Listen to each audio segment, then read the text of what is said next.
Welcome to Car Shopping Questions and Answers. My mission, if you don't know me, is to show you how to pay less for every car you get. New cars, used cars, leases, it does not matter. I teach a simple seven-step formula, a simple seven-step formula for you to make sure you never overpay for a car. And the first step is going to be, we're going to make sure we decide whether we should be buying or leasing our next car. The question of buying or leasing your car is a question about how long you're going to keep it. The second thing we do is make sure any car we have right now, we have to get the most money we can for it. That is a big deal. You cannot focus on the car you're buying without focusing on maximizing the value of the car you have right now. If that car was worth 8, but somebody talked you into taking 6, you lost 2,000. So we call that an equity assessment. Then we do something called deal focused budgeting to make sure we know what a great deal should look like. Then we make sure the car we're looking for, we go test drive it. We make sure it's a great car, do some very simple 5-minute research on it on Google. Then we move into step 5, which is getting 5 offers on every car. And then we move into paperwork. Then we take delivery. 99% of that is done from home. And that's why everything we teach is called Cars from Home. In fact, everything we'll be talking about is out my new book. It's a digital book called Cars from Home. It's 5-star rated. You can Google it, and you can get your copy for 75% off in the comment section on YouTube, in my TikTok bio. You will not leave the broadcast. You'll still be able to hear us. And in my Instagram bio and Facebook, we have a link for you to get your copy. So our first question comes from hold on one second. We'll get into our first question. Keep typing your questions, y'all. So Dolan's gonna pull them all in. I just got a message that we're having a little trouble with Facebook here. So our first question though is gonna be from Vanity on TikTok. She says she wants to lease. She wants to do it in her business name though. Okay, great question. We'll get to that in 10 seconds. Hang on one second. Okay, we're on the right page. Boom. Let me see. Got my internet connection. Thursday live. Let's go. While I'm doing this, you should be typing your questions. If you're looking for a new car, if you're looking for a used car, whatever you're looking for, Deshone, I don't even know what should I be looking for. You should be typing those questions to make sure that we can get them answered while we're on here. So let me just make sure. Live. Boom. All right, let's try Facebook again. Facebook might be giving us some trouble, but we don't like to leave anybody out. So let's go. Let's see if we go. All right, looks like Facebook is freezing. All right. I don't think we're going to be able to get around this right now. Broadcast failed. Okay, so we'll focus on YouTube. We'll focus on TikTok. And we'll focus on Instagram for now. We'll figure out Facebook later. Okay. So, and that's a good question. We'll talk about that 50,000 mile a year. That'll be the next question, Dolan. All right. So, Vanity, you want to lease. Let's talk about who leasing is for. Matter of fact, no, you already know you want to lease. So let's focus on what you talked about, want to put it in your business name. So I used to work for Mercedes. Some of you may know that. I used to work for Mercedes for 5 years. I worked for General Motors for 5 years. That's where I started my career. And then I went to Mercedes. I worked there for 5 years. Now, we had a lot of people getting cars in their business name, realtors, people who use the car for business. And then you had commercial leases. Then you had people who did like big business. They were putting cars in their business name and they needed commercial financing. General contractors, electricians, things of that nature. Most people, that's not going to be you. You're like the realtor. You are using your car and you're trying to see, well, can I put it in an LLC? Now, here's the problem that you need to make sure this is not you. We've never seen a day where anyone can come on and make a video, and if that video scratches the people's ear, if it's like, oh, that sounds like something I want to hear, then it could do well, and it could be totally wrong. So we have people telling people you can put cars in your business name. but the car is not going to be used for business. And here's the problem. When the IRS comes to audit you, they're not going to be around. So what you need to make sure of is if you are putting your car in your business name, you're actually using it for business. If you go and you get a couple hundred or a couple $1,000s a year in write-offs because the car is in your business name, and then you're audited and they ask you, well, what do you do with the car? And you tell them, well, I deliver cakes to my customers. I have a home business, but I deliver. Okay, great. Okay, that passes the test. Talk to your accountant. Talk to your accountant about this because I'm not an accountant. But if you are a teacher and you're buying a car in your business name and you have this LLC that you haven't really kind of decided what your business plan is, but yet you're writing off mileage or writing off payments or maintenance on your car, you have nothing to prove when they come and audit you. And you're not going to be able to say, well, I saw people. So it's just going to be a bad look. It's going to be very bad for you. So let's prevent that by just making sure that if you're going to buy a car in your business name, you'll be using it for business. That's very simple. And if that's the case, then everything's easy. I didn't even know people were going to put the car in their business name until the deal was done. Most times, like, the realtors, the thing, people would just be like, okay, I'm going to put it in my LLC. Perfect. So what would happen is instead of a normal credit application, you do a business credit application and you be the personal guarantor. Now, some people may tell you, again, there's tons of videos out there. Oh, you can put a car in your business name. You don't have to guarantee it. I don't teach that stuff. I've dealt with people who had fleets of vehicles that could not get a car in their business name without personally guaranteeing it. They had 10, 15 cars.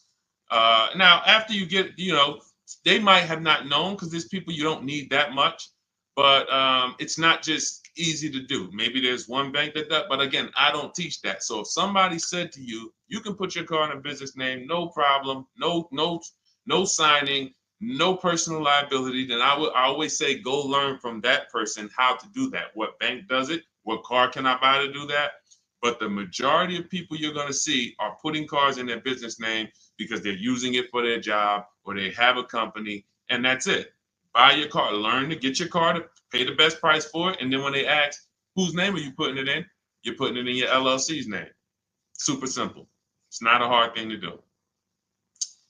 It's really based on your credit, but let me tell you something very important. I learned this the hard way. When I worked for Mercedes-Benz, I had a guy who came in, he bought an S550 from me.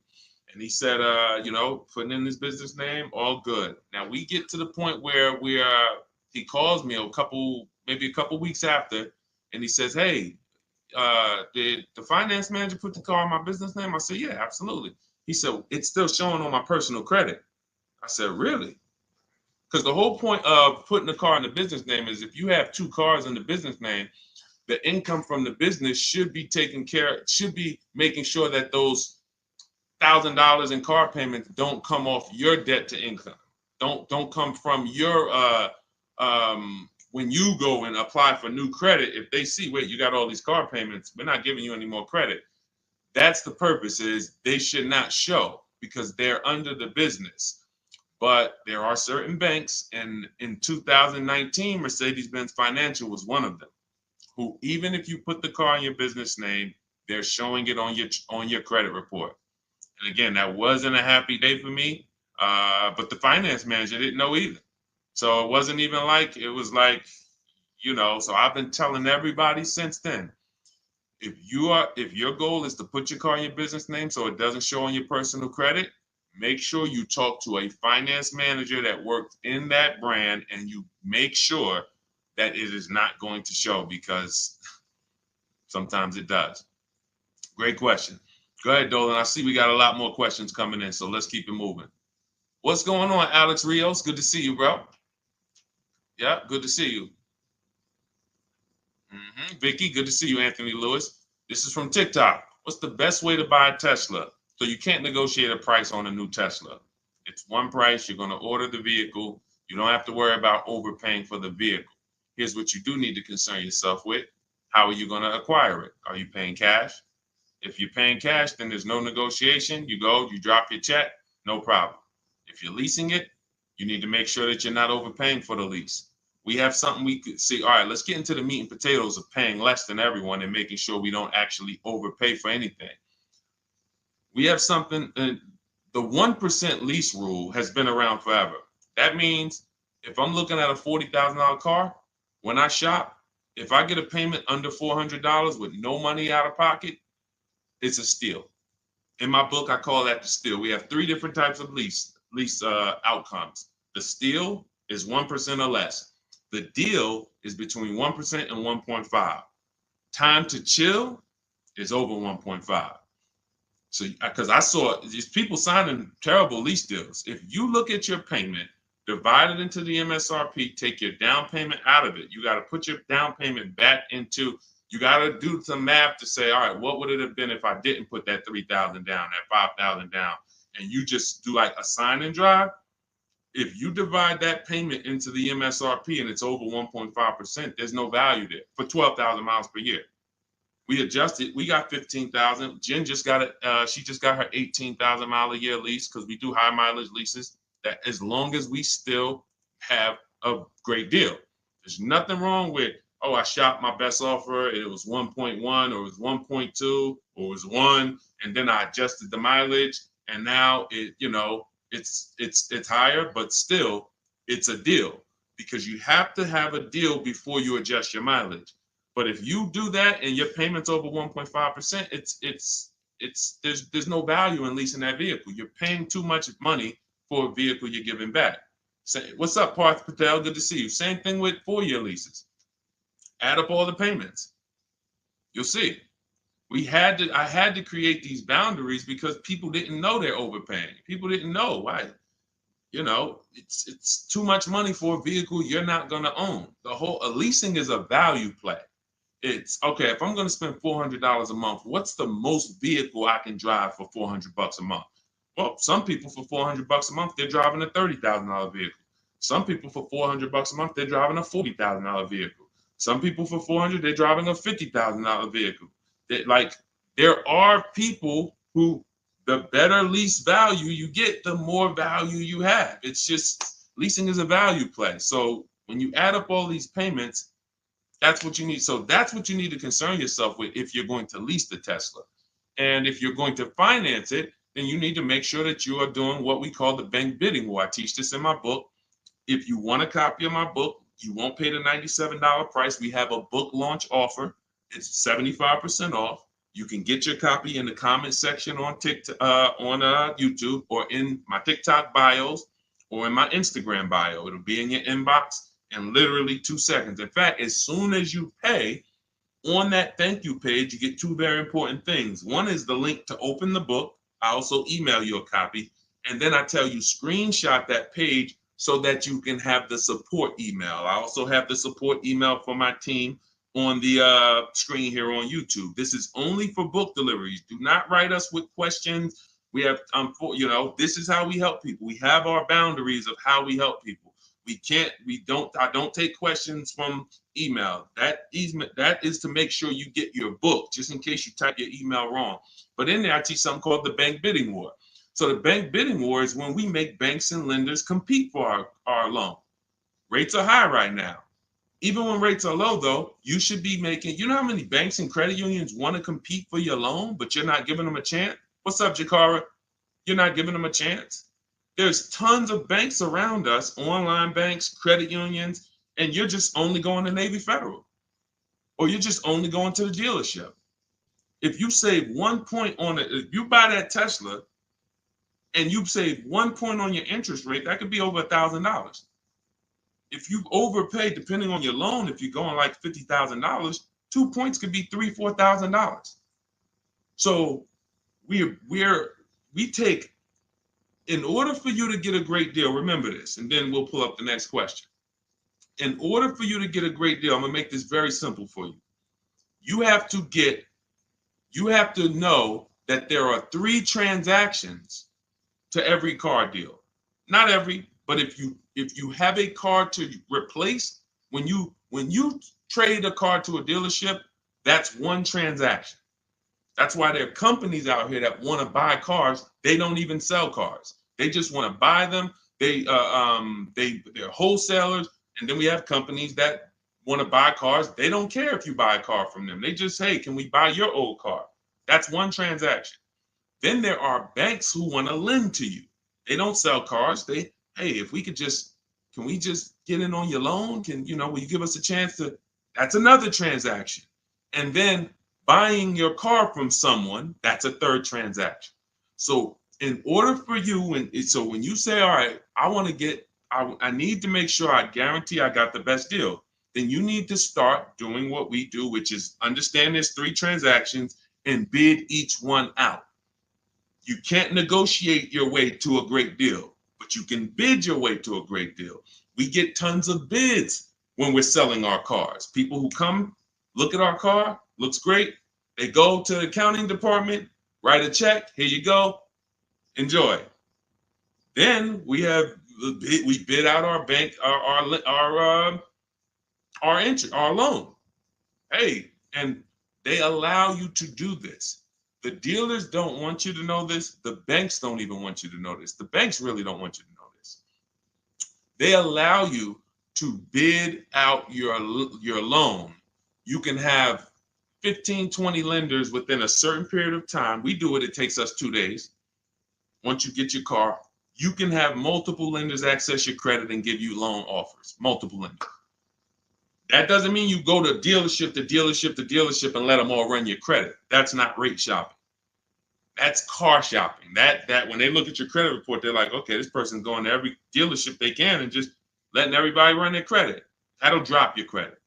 But finding a car, locking it up, in your case, it's going to be a Tesla, if that's where you go, and then coming home and saying, okay, now let me let Chase run this. Now let me let community credit unions get a shot at it. Now let me let Navy Federal. And hey, now let me let Lightstream. And I have resources I recommend in my bank. In my book. No one pays me. None of these companies pay me. I hold myself to being a journalist in the purest sense. No one's paying me to get mentioned. This is who we use. This is who I use. So we have to know who these companies are and give them a shot at our business. And then we see, then the dealer might have 13 more banks. Then some people would say, oh, I don't let dealers run my credit. Well, you don't realize something. Dealers have tons of leverage with banks. Dealers can call because they give banks millions of dollars in loans a month. So they can call if they're trying to beat a rate. If you come in, hey, this is my rate, 6.2. Oh, listen, I need to beat this rate. The problem is when you go and let them be your first offer. So when you get your Tesla, if that's what you decide to do, you need to make sure if you have an old car, you're bidding that out. CarMax, Driveway, Carvana, Kelly's Blue Book Instant Cash Offer, AutoNation, and Car Gurus, 6 offers in 20 minutes. Competing offers. CarMax, I'm going to say that again. Listen, everybody who's been on the stream, again, if this is your first time here, type the number 1. But even if you go credit union, see, understand, somebody said go credit union. If you're not making people compete, you can't. If you came out your credit union and you said, all right, I just got a loan here. If I said, hey, bet me $1,000 you couldn't get a better rate, would you take the bet? Probably not. Because you only let one person have a shot at your business. You don't know if this other credit union could have beat that. You don't know if Chase Manhattan could have beat that. You don't know if you did. There's 20 people that want to do business. So just to go in and say, all right, well, that's the credit union, I'm going to go with them. If they win the bid, then they got the business. But welcome to the first time people. What we do here is we bid. And you're going to learn that that's the easiest thing in the world. That's why car shopping from us. Look at people like Tote, BMW, $54,000 BMW, $690 a month, 1.26. She did it from home. Did it from home. Ended up saving $8,500 off, including the rebate. $8,500. Look, Benita, during the pandemic, I would love to honestly get someone on here who leased a Kia Telluride during the pandemic. I would love to see if your paperwork, if you did a no money down deal, I guarantee you're paying $800 a month, 700, 800, potentially 900 a month. Bonita got hers for 600 a month. Look, I always keep hers because some of you say, Deshone, when is the market going to get better? We've been making below market deals when there was blood in the street. That's it. As long as you know how to make people bid, you're going to get below market deals no matter what the market does. That's what, type a light bulb or type dollar signs if that clicks. The market wants you at the mercy of it. The market wants you thinking, well, all right, I think I'm gonna go in, Labor Day. All right, I know the holidays are coming up. That's marketing. They want showrooms full of people coming in thinking there's better deals this day, but there's not better deals. There's more competition for you. You have less room to negotiate when it's full, because the car sales people, when you start asking for too much money off, they're going to just escort you out because there's going to be a line of people behind you. Listen, Mr. Jones, hey, I'd love to do business with you, but we got people walking out the showroom. It's it's a busy day. We don't have enough salespeople. This is the best offer. It's less leverage when you go in there on a weekend. It's less leverage when you go in and the place is full. It's all perception. They're ringing bells. Ding, ding, ding, ding, ding, ding. You're like, okay, everybody's buying a car. I don't want to leave here without a car. That all works against you. That's why it's not about the market. It's about you understanding that I can get great deals today when I learn to make people bid while I sit at home. And that's what I want you to get in my book, Cars from Home. It's a digital book. The reason it's a digital book is because I updated Vroom went out of business earlier this year. Had to update the book. Had I mailed you a copy of that would be irrelevant. But as soon as something happens, we go into the master file, update it. You got the new book. Vroom's gone, and you never even knew Vroom was there if you just got it. That's the whole point. Now you can get your copy. You can pull up the next question, Dolan. YouTube, I have a link for you. It's only good for 30 minutes, though. I'm not putting the welcome offer out there indefinitely because I'm incentivizing you to take action. The book is normally $97, worth every dime and more. That book is going to be one of the most valuable books to your bank account you ever bought.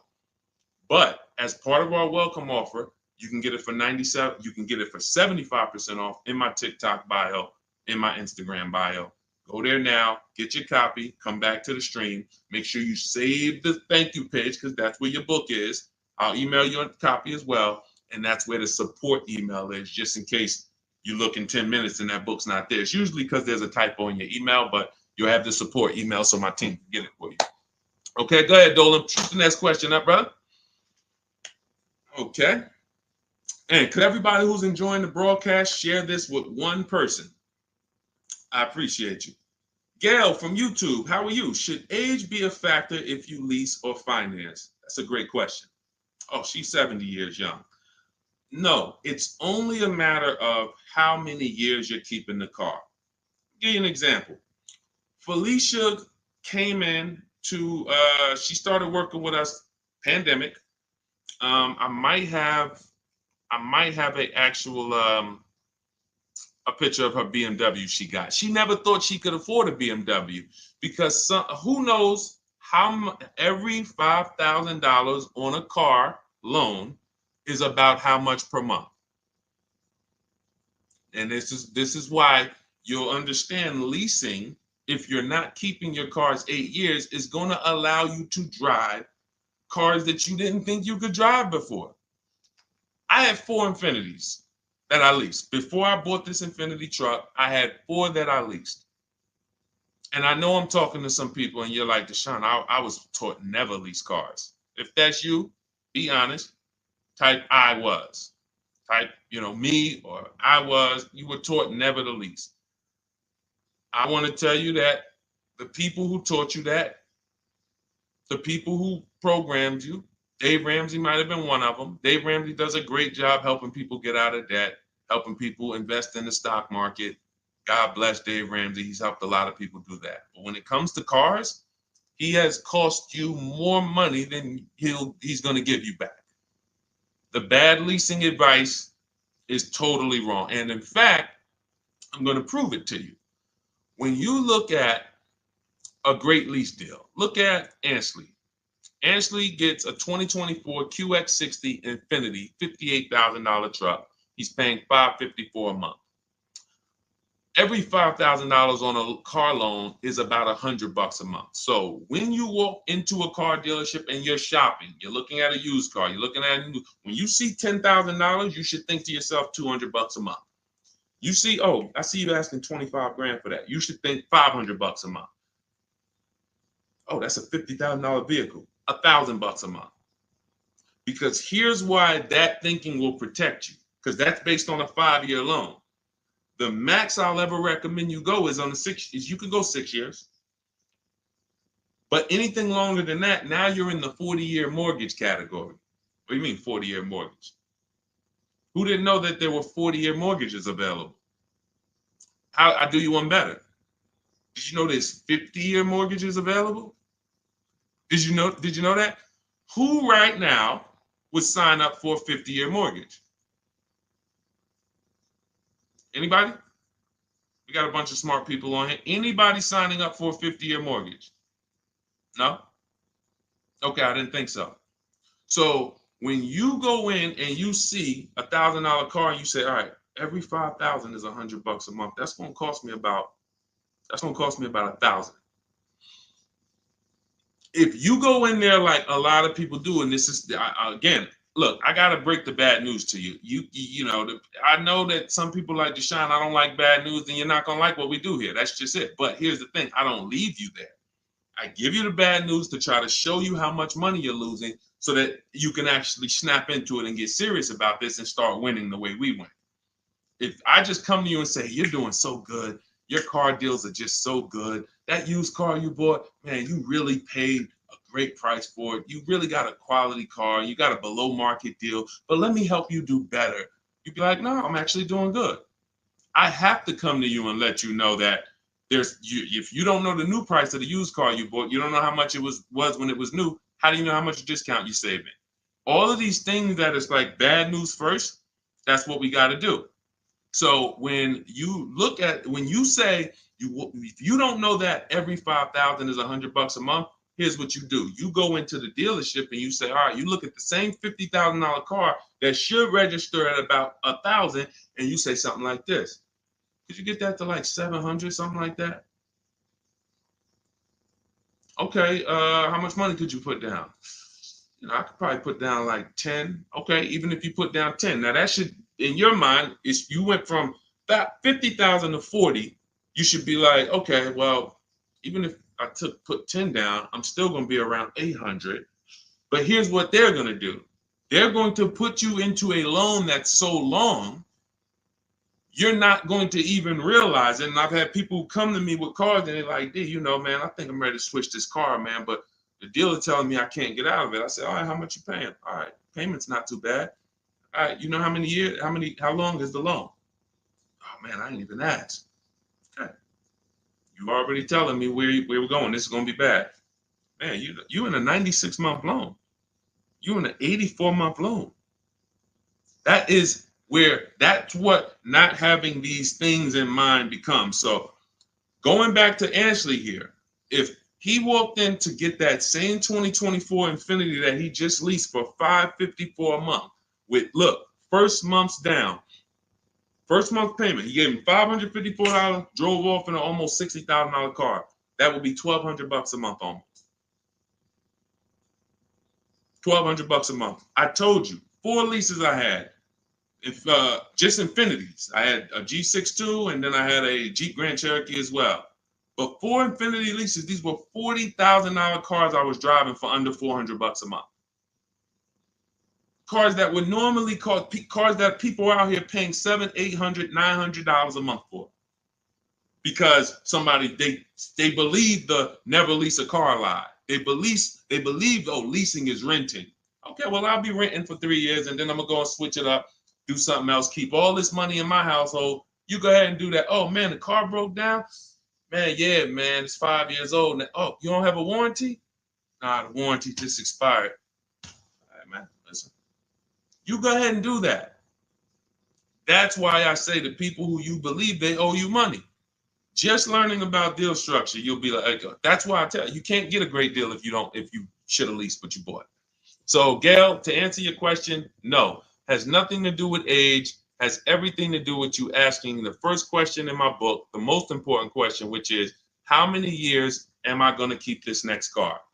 That's the question you ask yourself. If y'all are enjoying what you're seeing on TikTok, could y'all keep tapping the screen, run those likes up? Can we get those likes over 1,000, 2,000? Let's just run the likes up if you're enjoying what you're hearing.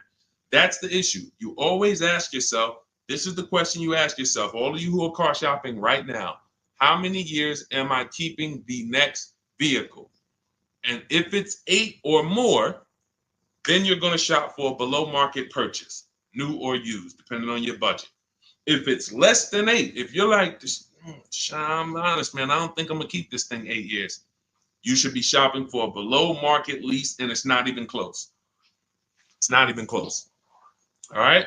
Doesn't have anything to do with your age, Gail. Go ahead, Dolan, shoot the next one up. All right. Great questions today. Keep typing your questions, y'all. We'll get to as many as we can before the stream ends. All right. This one's from YouTube. I drive up to 50,000 miles a year for gig work. I would like to lease. Here's the problem. High mileage leases are a thing. So we get a chance to dispel a myth right now, which is, oh, that leasing, they limit you on mileage. You choose your mileage. Most vehicles will write you a lease contract up to 30,000 miles per year. And I learned this when I was a manager at Hyundai for 6 weeks. It was a rough dealership. It was on the highway. People were fighting in the back, drugs in the back. It was rough. So 6 weeks I was there, and then I was like, all right, this ain't for me. But in that time, I learned something that I had never learned before, being with GM and with Mercedes. Person comes in, they drop off their lease, and they're like, I go in, we got to get the mileage off the car. And I see it's like 72,000 miles on the car. And I said, wait a minute, hold on. You lease this? He said, yeah, I always lease, because every time I used to buy my cars, I come back 3 years, 4 years, I always had tons of negative equity. I had to write a big check or roll that over, which I know because this is what I was doing with my clients. Every single car, hey, you got like $8,000 negative equity. You got to roll that over. But once I saw how he was doing it, I said, wait, hold on. I looked at his contract. He was only paying like $175 more a month than the normal lease rate. Literally $175 more per month.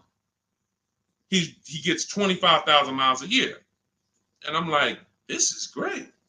Because $175 per month more times 3 years is much less than if he brought that car back and had to write a $12,000 had $12,000 in negative equity, which a lot of you high mileage drivers continue to have.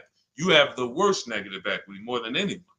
Normal drivers who buy, but they should be leasing, they're going to have $5,000-10,000 in negative equity. High mileage drivers, you guys could have 10 to 15, 18,000 because you're depreciating the value of your cars. Your car's value is like this, but your loan is just moving very slow. So that's when I started telling people about high mileage leases. Now, I haven't, in your particular case, what I would probably recommend, I have 2 high mileage strategies in my book for short-term people. One is a high mileage lease. One is something I call two cars, one payment. 2 cars, one payment is I'm going to buy my first car, or you may own a car now, and you're going to pay that car off. So let's say I'm you and I'm putting 50,000 miles on the car. You should be, quite honestly, paying these cars off sooner than later. You shouldn't be taking 5- and 6-year loans like everyone else, because I would assume with you putting 50,000 miles a year on a vehicle, that vehicle is making you money. So what you're doing when you take a long loan is you're just pushing your losses to the back. Instead of taking a shorter loan, like a 3-year loan, max 4, and then saying, okay, I'm going to drive 50,000 miles per year, 200,000 miles, I'm coming in, I'm going to turn this vehicle, and I'm going to have it paid off, though. What you're doing is say, all right, I want a lower payment. Instead of a 4-year payment for, $650, $700, I'm going to take a 6-year payment for $400.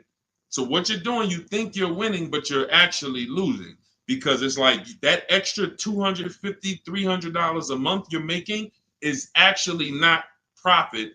You're just you're pushing your losses to the back, because when you come back in 4 years and that vehicle has 200,000 miles on it, it's going to be worthless, but your loan is going to be like 17 grand still. You're going to owe so much more money, and you're like, wow, what do I do with this now? You have to roll it over. So the solution would be to take a shorter loan, take a shorter loan, and then turn the cars when you're ready to. They're paid off though. So it's a couple years old, it might be worth 5 grand, 7 grand. So now instead of you actually having negative equity, taking losses in the back end, pushing that loss to your next vehicle because you're rolling it over, you actually have an asset now, 5 grand, 6 grand, 8, that you can use towards your next car. But it's all about knowing I'm going to take less profit per month. I'm not going to take the most profit per month and think that I'm going to be able to do this. So now, if you say, if the 2 cars, 1 payment strategy is, you would actually pay off 1 car and then you lease a nice car. So you maybe lease, once my first car is paid off, it has 2, and that first car needs to be something that is known for going 300,000 miles. Literally, very, very important. That first car, you need to, it's Honda, Toyota, something that you can look at the records and say, yeah, these cars go 300,000. Because once you actually get that 300,000 on that car, you still may want to keep it because it's highway mileage. It's highway mileage. So I'm gonna have my car that I put my mileage on. I'll put maybe 25,000 on that Honda a year, or even 30,000, and then I'll have my lease that I lease for like 15,000 miles a year, or 20,000 miles a year. And then I got my nice car. I switch every 3 years, and I got my lease car. I got my mileage car to balance it out. That's 2 cars. You're always gonna have 1 payment. So that's really 2 strategies for you to consider: buying a car, taking out a short loan, switching the car every 4 years or so, and not leasing. Just literally run the miles up, make your money on it, come back, do it again. But do not buy these cars and put 5 and 6 and 7 year loans on them at all. That's what most people are doing, by the way. All right. Go ahead, Dolan. Great question. Great question. I love this stuff, man. I love this stuff. Kino, I see you. Armando Lara, if you're enjoying the stream, type $signs. If you're enjoying the stream, type $signs. $signs. I already know this stuff. I already know this stuff. I need you to know it. I need you paying, I need you confident in your deal. All right. TDA Tastemaker from Instagram. If I have a car in my possession, but I defaulted on my loan, but I still have the car, what's the best way to get my title? I don't know. You're not paying the loan, you defaulted on it, and you're trying to get the title. No way. There's no way. They're not going to release the title until it's paid off. Got to figure out a way to pay or sell. I don't even know. Can you sell it? Depends on where you are. How far behind are you? We can try to get out of that car, go into something less expensive. I would try to sell the car. I would go on CarMax, Driveway, Carvana, KBB Instant Cash Offer, AutoNation, like Car Gurus. Get my 6 offers, see if you can sell it. Go into something less expensive because that repo is going to follow you. So what's happening is this is baggage.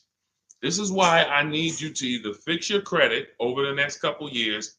You can follow Shonda Martin. Y'all know I recommend her all the time. She's just like me, but she does credit. She'll get on, tons of hours of information. She helped me, just little tips she helped me. I went like another 50 points on my credit score, just stuff I didn't understand because I don't study credit. You know what I mean? I'm not an expert in credit. Even though credit involved, think about that. Credit is a big part of what I teach. But I don't go into credit because that's its own subject. So Dave Ramsey would be like, hey, well, a lot of my people are buying cars. I guess I'll talk about that too. No, let the experts talk about that. You go find the experts and bring them to your people. So I always say, I don't talk credit, follow the experts. But when there's negative equity and bad credit affect your car deals. So the mission is, how do I make deals without negative equity? You got to know the cause. You should be leasing, but you keep buying. You should be shopping for below market leases, paying cents on the dollar, but you keep buying. Second cause, the second thing affects your deal is bad credit. So we got to make sure that we are working on our credit, and until your credit is fixed, you should be driving something inexpensive. Get the least expensive car you could afford. I mean, that'll Facebook Marketplace, drop $2,000, $3,000, $4,000. Find someone who's an owner. You want to find someone. I picked up a car because I work from home. We have another car. We got the Infinity truck. I picked up a car from a grandfather. He was 98 years old, and he owned it for 10 years, and it had 70,000 miles on it. It was an '08. I said, listen, how much? He said, $3,700. I said, all right, let's go. It's a great deal, and it's just my point A to point B car. Why do I need a car that I'm going to tie up a bunch of money in to go? I drive that car 1,000. If I drive that car 100 miles a month, 200 miles a month, that's a lot. You have to know, and I call this in my book, the SMART strategy. It's called saving money at the right time. If your credit is not right, you don't need to go out and try to flex. You need to be trying to get something inexpensive. Oh, but they're going, man, I can't pull up like this. Then you go ahead and be financially foolish. Go ahead, pay 19%. Go get the Dodge Charger you want and pay 20% on it. And you're gonna overpay for the car. Go ahead, do that. But don't say I told you to do that. So what I'm doing is I'm getting an inexpensive car that I'll find on Facebook Marketplace that an owner has had in their driveway. They know everything about it. Pick it up for a couple grand. Don't buy from these dealers who pose as owners who just got the cars from auction. You ask them, hey, how long you had it? Hey, what happened? They don't know anything about it because they just got it. And I'm getting an inexpensive car until my credit is established. And what I would be doing is literally driving that car for 18 months or 2 years, getting my credit right, and then I'm going to lease something brand new. And be like, Dad, so you just went from that car to pulling up with something brand new? How you do that? I had a plan. That's how we do. So all of this, everything I'm teaching is out my new book. It's called Cars from Home, 7 Steps to Saving Time, Money, and Avoiding Dealerships.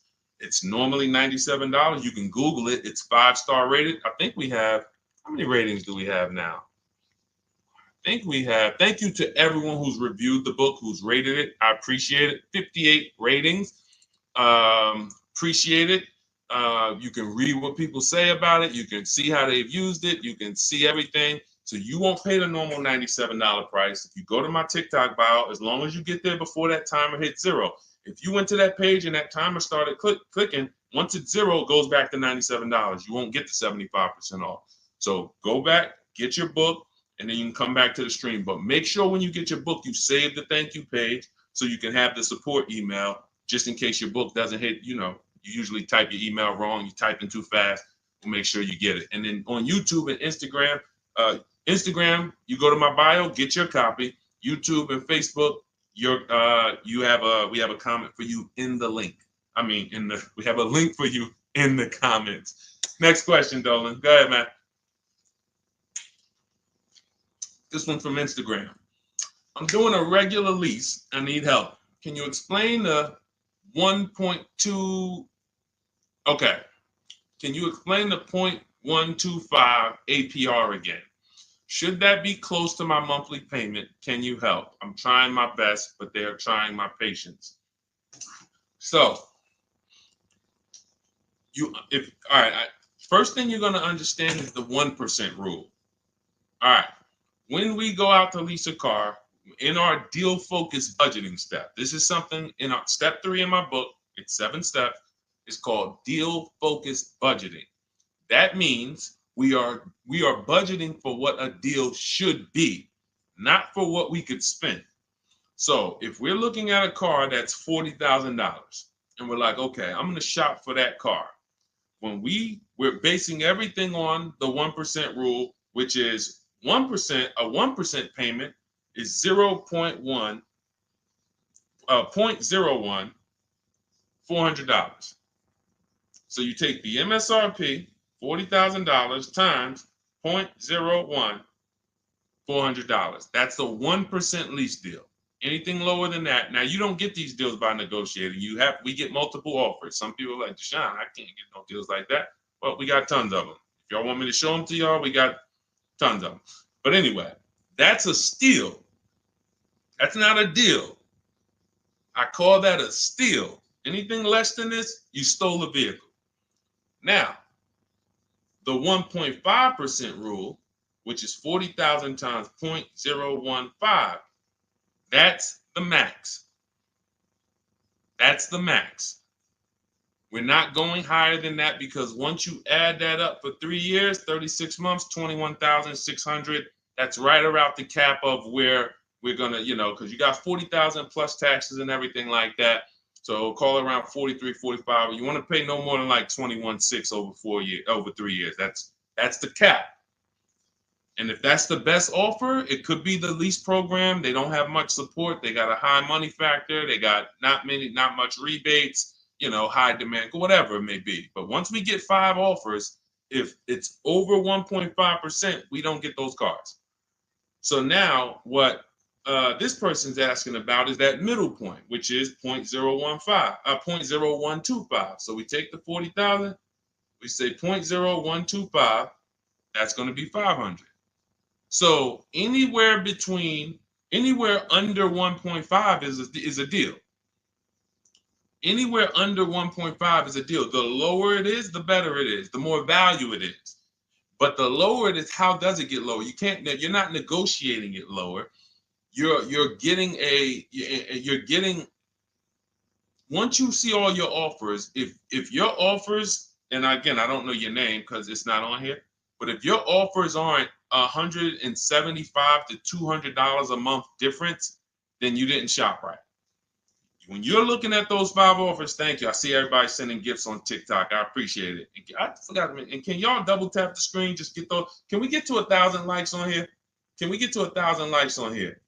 Can we double tap? Can we just keep tapping the screen? If y'all enjoying y'all spending time with us, can y'all help us get to 1,000 likes? Appreciate y'all. So this is where this is a midpoint. But here's what you don't do. You do not go into the, y'all done flew. Y'all about to fly past 1,000. Look, on 10 seconds.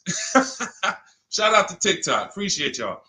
All right, so you don't go in a dealership and say, oh, well, get me to this. I want to be at 1.25. I want to be at 1.5. No, you don't do that. Because here's the thing.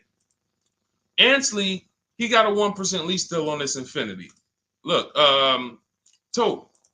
Jen on her Subaru. She just on her Honda CRV hybrid. She got a 1.3 lease deal, $512 a month, $40,000 vehicle. You don't go in and say that. You shop the offers from home, and if y'all want to do it manually, you can talk to sales managers. You can try to get this done manually. We do this totally by email without talking, because I know you probably don't like talking to car dealers. Am I right? Would I be right by assuming that? So she didn't know that her lease was going to end up at 1.3 when she shopped. Ansley didn't know it was going to be 1%. Look, Kimberly got a Maserati. Let's go to some luxury vehicles, because sometimes people think, oh, well, remember, I worked for Mercedes before I came and started teaching. So the formulas are the same, whether it's a Bentley, whether it's a Rolls Royce, the formulas and the principles don't change of multiple offers. Look, Kimberly gets a Maserati. She's paying, it was a $91,000 vehicle, 92 almost. She's paying $944 a month for it. It's a Maserati Grecal Modena, $92,000 vehicle. She's paying $944 a month for it. She didn't know that she was going to save $20,000 off. This is the other post. Look, she didn't know they were going to knock $20,000 off the selling price. You don't know that. You come in, you trust the process, you get the multiple offers, and then you look at the best offer. If the best offer, whatever the best offer lands at, as long as you see a bunch of other higher offers, now you know you shopped the market correctly. You found the 20% dealer, we call them, that beats all their competition, and now there's your deal. This is for new cars and leases. Used cars, different strategy. Different, still multiple offers, multiple options, but it's a different strategy. That's in my book too, but I want to make sure you understand this.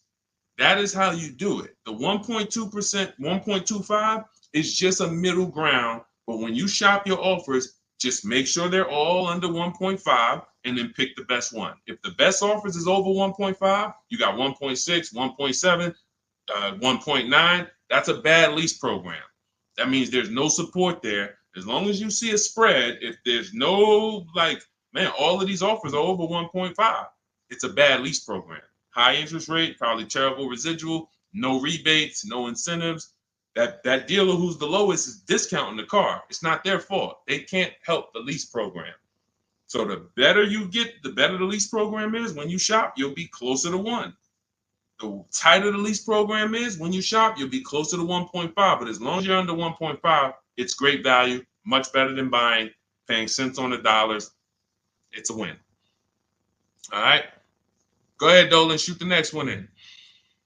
And I think y'all see, I have to answer these questions thoroughly. If y'all will want me to zip through them, let me know. Type zip or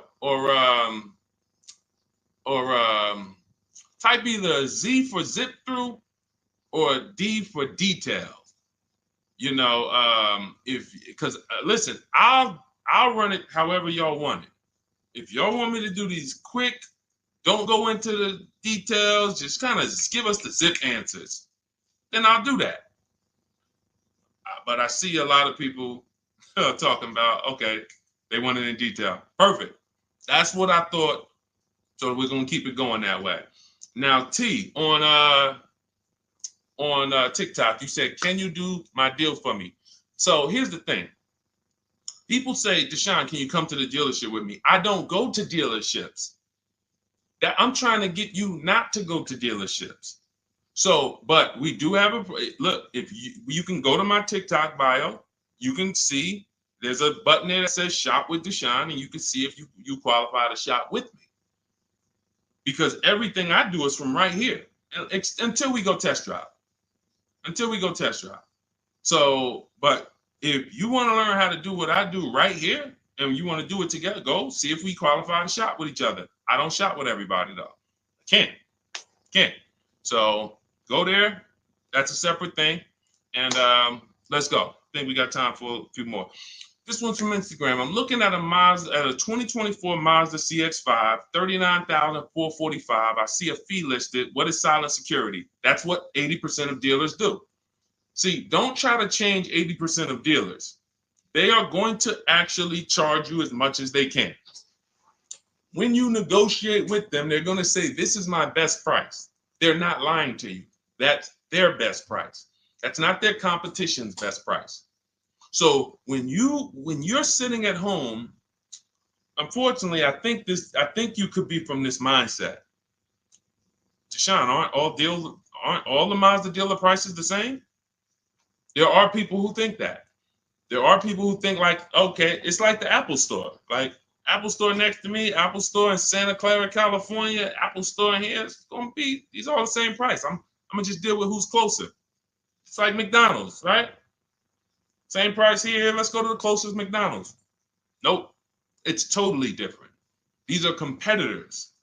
These are competitors, individually owned franchises. They compete against each other and they try to beat each other, which is why when you get to a dealership, what don't they want you doing? I want to give y'all some time to type this in. What don't they want you doing? Once you sit down in that seat, if they can get you to sit down in that seat, which we don't do. We never talk numbers in a dealership. We're there to test drive. What don't they want you doing when you're in a dealership? Y'all don't need to hear this from me. You've experienced it. They don't want you leaving. Thank you, Smokey. Thank you, Smokey. Newberg, yes. They don't want you to leave. Luis Soto, I see you on Facebook. Don't leave. Look, you had, so now, see, as we pull back the curtain, there's new brain cells that are being developed now, things that you weren't aware of. Now you'll see why. That's why. Because the last thing they want you to do is shop their competition. Their last thing is, hey, what can we do? Just tell me what we can do. That's why they're just gonna sit there. Hey, come on, tell me what's gonna make you happy. Well, what's gonna make me happy is you give me time, let me go home and actually, shop around a little bit. But is there a number? Is there a number that I could offer you where you wouldn't even shop? These are all trained questions to keep you there. I call them the showroom shackles. It's like as soon as you sit down, like a little, boom, little handcuff comes out. You can't go too far. So this is what you want to avoid like the plague. We do not talk numbers in dealerships. We don't talk to salespeople unless we're there for a test drive. These are things that everybody who I'm sharing with you, from Greg to Danielle with her Audi lease, Eddie on his pre-owned, on his Toyota, got a brand new Toyota last year, still during the pandemic. It was still, look, he said, I shopped around. I was able to get everything I wanted, plus more, $2,086 under MSRP in a 1 week window. 1 week. So this doesn't take a lot of time. Some of you like, Deshone, well, I only got a couple days. Could I make a deal in a couple days? Look, not even Eddie. I'll give you one better. Look at Ansley. Ansley's got his, Ansley, look, on his 2024 Infiniti, he said, look, I started the process Saturday. I accepted a deal Monday. I need you getting these deals in 90 minutes. 90 minutes. I have never gotten any car that I ever got spent more than 2 hours on the whole process. Never. From home. Now, I want you to spend more time than that shopping. Shopping is deciding what you want. Going test driving, going seeing cars, seeing options, looking at cars, deciding that. No rush on. We don't let anyone rush us on that. But when it comes time to get the below market deal, 90 minutes. We got the internet. Why should it take me more? We do everything we do. So look, 2 days, Ansley did it. This is what you have to do. Like, get out of that old process of being trapped in dealership and realize, Messing King, the dealership you're looking at is just one of many. The whole area around us is one big marketplace. If there's 25 Mazda dealerships around us, you're going to know. I'm talking to all of these people. They're fighting for my business in my email. They blowing my email up. They all want to sell me a car, and may the best dealer win. It's empowering. It's beautiful. So everything is in my digital book, Cars from Home, 7 Steps to Saving Time, Money, and Avoiding Dealerships. You can get your copy for 75% off as part of our welcome offer. How the heck did we go from 500 likes to 3,200 likes on TikTok? Shout out to y'all. We on 2 TikTok channels right now. But y'all done blew this one up. Appreciate y'all. In my TikTok bio is your copy of Cars from Home. You'll also get the bank bidding war blueprint for those of you who are financing, and teach you how to make banks and credit unions bid, and everything step by step. You won't pay the normal $97 price. You get there before that timer hits 0. You'll get it for $24, which is 75% off. Same thing in Instagram. Go to my Instagram bio now. Before the timer hits 0, you only got 30 minutes. Get your copy for $24 instead of $97. And on YouTube and Facebook, we have a link in the comment for you guys to get yours for 75% off. All right, Dolan, let's roll with I think we got time. Let's see how many. Go ahead, shoot the next one up. Looking at the clock. I have front bumper damage on my Ford EcoSport and 3,500 negative equity. What should I do? There's only 2 things you can do to get out of negative equity and into a new car. One of them, there's 3 things actually, but one of them doesn't get you a new car. Negative equity, I call the bad credit for people with good credit. It's the only time I see people will walk in the dealership with a 750 or 800 score, they leave with no car. Negative equity stalled the whole deal. So what you want to do is you get your bids, Young King, you get your bids from these companies, CarMax. This will take you 20 minutes. This is step 2 in my book, the equity assessment. We need to know what the real equity is, what the real negative equity is, and we don't do that based on an algorithm typing in 2,000 this, and then in 5 seconds This says, oh, your vehicle's worth this. Now go fight for it. No, we get offers. So you're going to go to CarMax, Driveway, Carvana, Kelly Blue Book, Instant Cash Offer, Car Gurus, and Auto Nation. You get those 6 offers. Now, the best thing for you to do is to close the gap and pay the difference. So whatever your highest offer is, if you have the money, I will pay the difference, because none of those higher offers are going to be as good as no dealer is going to be able to get close to your highest offer over there. Now, a thing for you is if all your offers are under 10 grand, you can list that car on Facebook Marketplace. I would sell it privately if the offers are around 10. Once you get to like a $12,000 car on Facebook Marketplace, you're really limiting your options because people need loans. So not too many people can come in and stroke a check for 10, 12 grand. So your buying pool is going to be limited. But I would go that route, because if they come in and they pay you $2,000 more privately, now you might only have to come up with $1,000 or $1,500 to close the gap. I would prefer you to do that, because then you get to do a clean deal.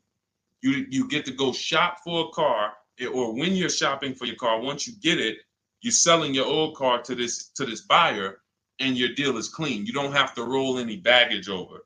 Now, if you can't pay the difference, you now have to bring baggage over. And unfortunately, you have to do what we have a curse word here. We don't say it much. I don't like to use it. It's a curse word. It starts with a T. Does anybody know the word that we use? Something we don't do. We don't do. But you're going to have to do it if you can't pay the difference between the negative. Thank you, Ivan. Trade. Thank you. I love my people. Man, listen, man. I love the people who locked in. You could tell the people who just like, man, Deshone, listen, I hear you, bro. My money's important to me. I can't be out here on a stream with you and not be getting what you're saying. Like, my money means something to me. Correct. Trade. We don't trade, because again, you're not going to get the most you can get for your item trading it. You get the most doing what I told you to do over the last 90 seconds, which is putting it on the market, multiple offers, competing, blah, blah, blah, blah, blah.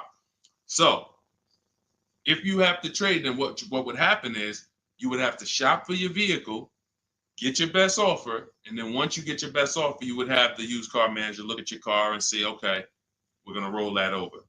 So, you know, if your best offer over here would have resulted in $3,500 in negative equity, when you get your best deal here, they're going to now, it's probably going to be $5 grand in negative equity, because they can't pay those prices that Carvana and Driveway and Auto Nation, they can't compete with that. So now here's what you also could do, which I hope you don't do. You can go into a dealership and just say, hey, can you trade me out of that into a new car? I want to lease or I want to buy something. And they'll pretend you won't even understand the numbers. They'll just be like, all right, what payment you want to be at? You won't understand how much negative equity you have. You won't even understand that. Yo, dad, y'all, how I end up with 6,000 negative equity from y'all? Oh, because you just let them merge the deal. You gave them 2 chances. So what we do is we shop for our new car, get our bids, or if we're looking at a used car, we use my multiple marketplace strategy in my book. We get our deal. We find our best used car. Once we lock it up, now we already know those prices. We know what our all-in price looks like, because whenever we get a price, we get it all in, taxes, everything in. And now it's like, all right, can you tell me how much you would pay me for my car? So now it's like, oh, okay. Now you can see, oh, it's 3,200 in negative equity.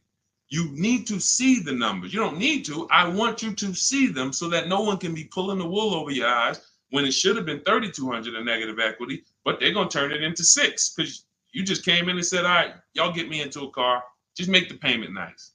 So we always separate our transactions and bid them out, even if we have negative equity. That's not going to change. But in your particular case, if you have too much negative equity, you can't pay the difference.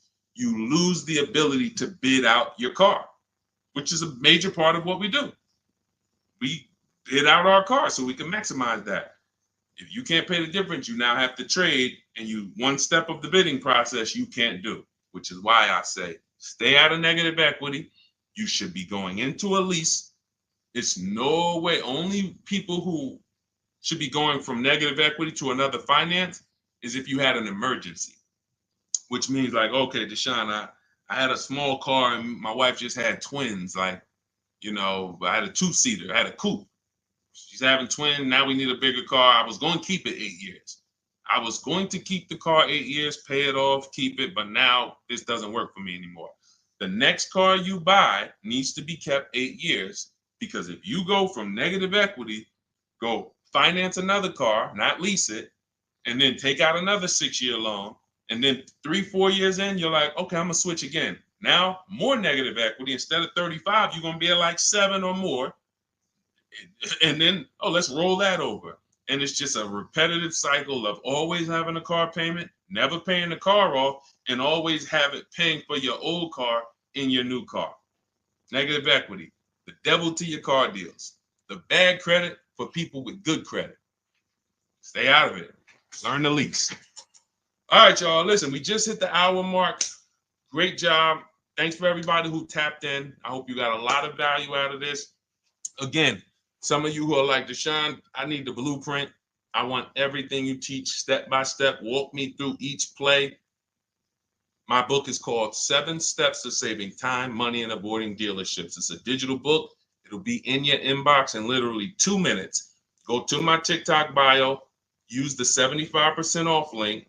Go there, you'll have it. But make sure as soon as you activate that link, Instagram too, you screenshot the thank you page. As soon as you pay, you get the thank you page has the book. You scroll down, it says click here to open your book. I also email you a copy, but I want you to have that support email just in case you type your email wrong or something and it's not there.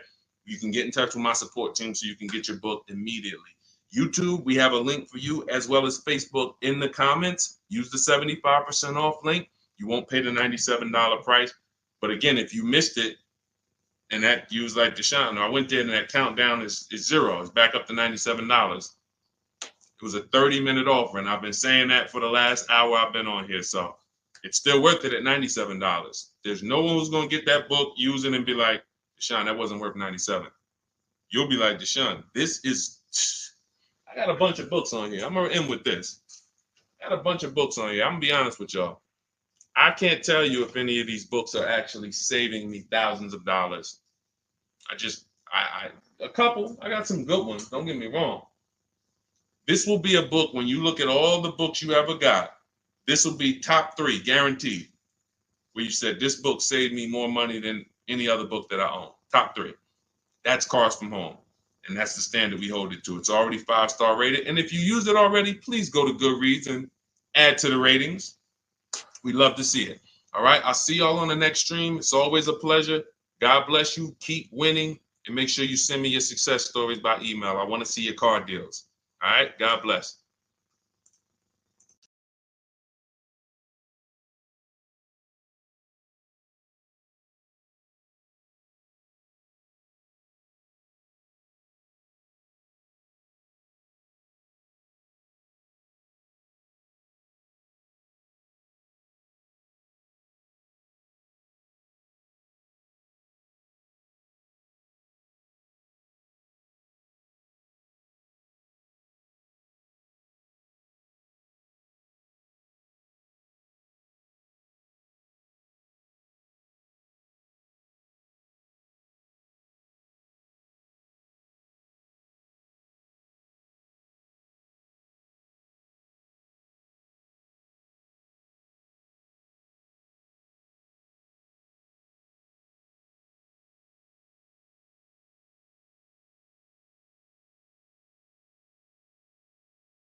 All right, we're live with car questions and answers right now. If you are car shopping, I want you to type a 1 in the comment. Right now, everyone's overpaying for cars. It is absolutely, it's crazy what I'm seeing right now. And as someone who spent 14 years in the car business, I cannot believe that people used to take car buying. People used to get okay deals. Back then, people weren't getting, hammered the way they're getting hammered now. But I see these deals. I get DMs all the time. People are sending me the prices they're paying, and I can't believe it, and I want to stop it. So what we'll be doing right now is making sure Anyone who's shopping for a car, I want you to start asking your question. We got our first question coming from TikTok. As you come in, share the broadcast with some, if you enjoy it, if you're enjoying what you're hearing as we talk over the next hour, tag someone in, because most likely one of the people that I'm talking about who's out here overpaying for cars is someone you know. So no, I guarantee you no one will ever be mad at you sharing my page with them. I don't tell jokes. I don't waste time. All we talk about is thousands of dollars and how to make sure you keep it in your pocket. This whole live will be sponsored by my new digital book. It's called Cars from Home, 7 Steps to Saving Time, Money, and Avoiding Dealerships. Everyone who types a 1 in the comment on Instagram and Facebook, I'm going to send you a link to get your copy at 75% off. Everyone on TikTok, you want your copy 75% off. It's an instant download. You go to my TikTok bio, you won't leave the broadcast. And everyone on YouTube, we have a comment pin for you so you can get your copy for 75% off. That's the blueprint. That's the guide. That's the step-by-step for leasing, purchasing, new cars, used cars, high mileage strategies, bad credit strategies, all step-by-step so that you can have the blueprint to make sure you're not one of these people out here that's overpaying. Okay, so first question came from Coral on TikTok. Will better incentives be coming out by December? You never know what incentives there are. People will lie to you about incentives. And in fact, when you walk into a dealership, if you ask them, do you have any incentives this month? What do you think they're going to say?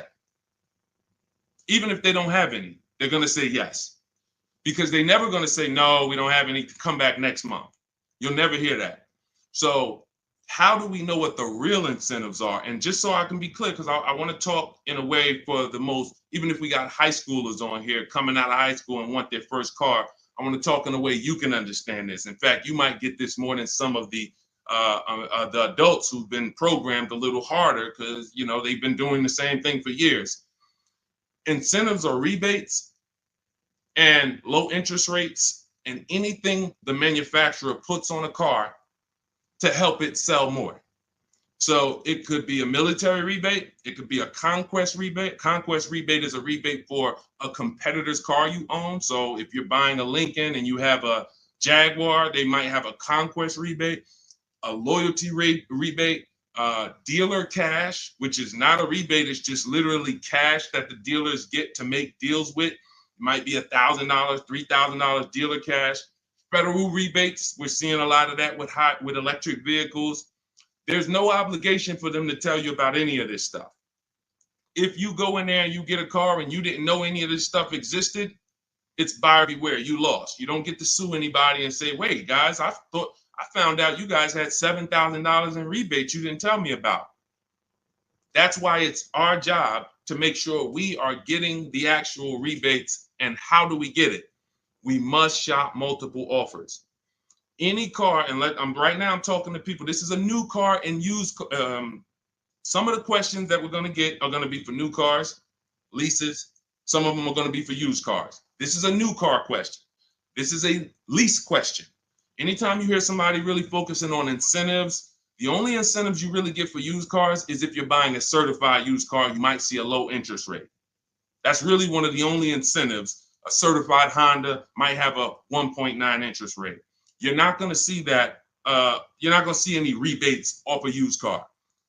But when it comes to new cars, oh my God, like I said, you could be $5,000, $10,000, $15,000 in rebates. In fact, Sean right here, check this out. Sean, who picked up his F-150 Lightning, I'm showing it on YouTube. So I know you guys on the other platforms can't see it, but on YouTube, Sean got an F-150 Lightning and the rebates totaled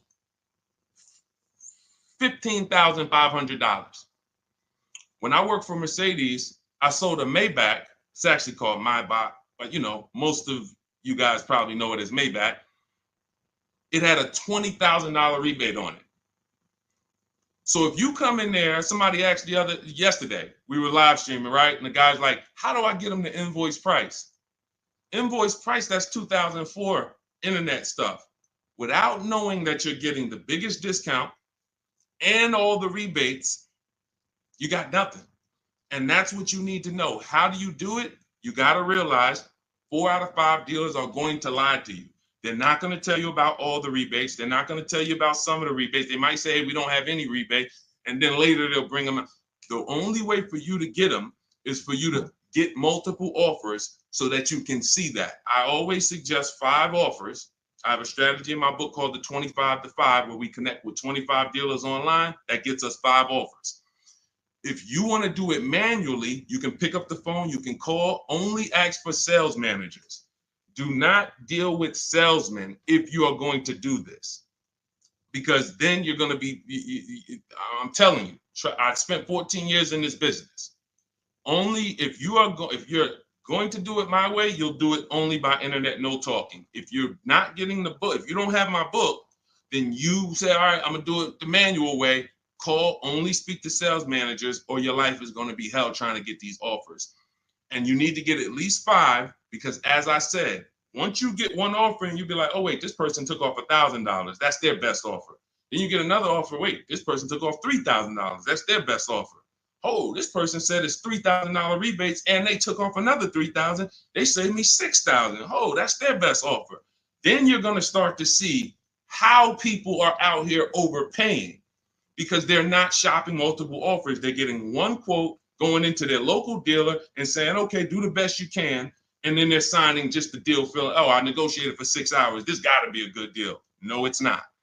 So you must, don't worry about what a day, Coral. Don't worry about, oh, the incentives will be good in December. Shop now, see what the incentives are now, and then shop them again next month and see if they change. And then in the holiday time, shop them again. But you're doing this by phone, or in my case, we do it by email. You're never going to be able to do this going into dealers. And I think for those of you if this is your first time on a broadcast with me, type first.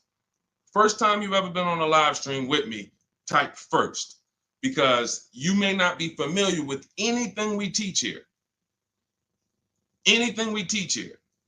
And so this is going to be an unlearning process for you. I see you, Arlie. Good to see you. Okay, I see you, user 609. You don't have a name, so I see you, Nadine. Welcome. I see you, 357 Scene. I see you, I Spent Cinematic on Instagram. I see you, Just Too Blessed on Instagram. All right, well, type up everybody who's been with us for a while. I want you to type welcome to all the first-time people. I see you, Maurice Jenkins on YouTube. I see you, Libo on YouTube. Everybody who's been here before, you kind of know a little bit about the foundation, or you've been mastered this. Maybe you got cars using what we teach. Type a welcome to the first-time people, so we can let them know, welcome to the new way. Welcome to the new way. There's gonna be a lot of unlearning, but we're going to try to make it as comfortable as possible for you. But the major thing that you need to understand right up front is I teach a philosophy called cars from home, which means you can get your best offer, below market offers that no one else is getting. You can pay prices that no one else is paying without ever leaving your house. And in fact, the only way for you to guarantee that is to make deals from home, because this is where you're in control. This is where you can't let your emotions get out of control and make a bad decision. And this is where you can use the internet to talk to multiple dealers at one time and have them bid for your business. All right. Go ahead, Dolan. Everybody type your questions. We'll continue to get to them. Coral, I think you kind of got the premise of what we're, what you need to focus on first, which is, unlearning the waiting for incentives and shopping wide, talking to multiple dealers, and actually monitoring the incentives from month to month yourself.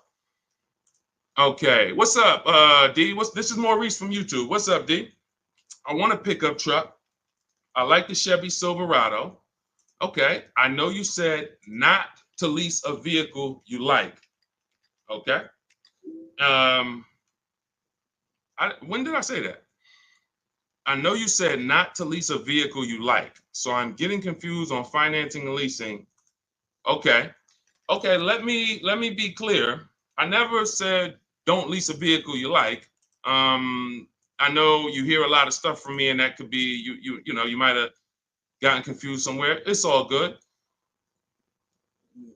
Here's how who's ready to finally put the leasing versus buying to bed forever. If you're ready to put The leasing versus buying. All right, Deshone, I hear, should I lease or should I buy? If you just type ready. If you're like, you know what? I hear videos from you, Deshone. I hear people from, I never used to hear videos about leasing 3 years ago. Now all of a sudden everyone's talking about, hey, you should be considering leasing, ready to consider leasing. I love numbers. And I love making the numbers easy for you. If I can't make the numbers easy for you, then I can't do what I'm called to do.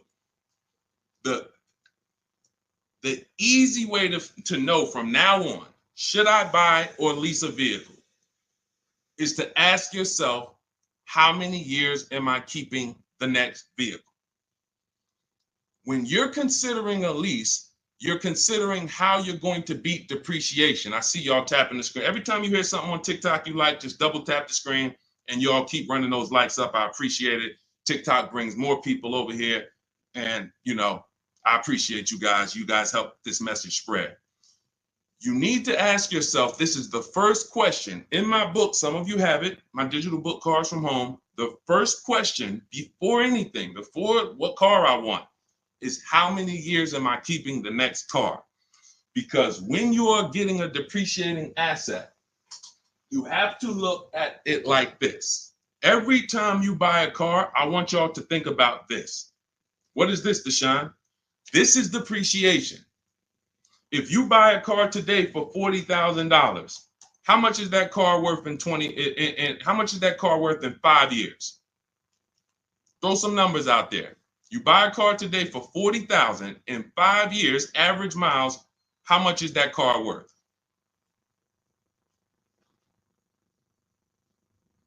How much is that car worth? Throw some numbers. 22. That's a good estimate.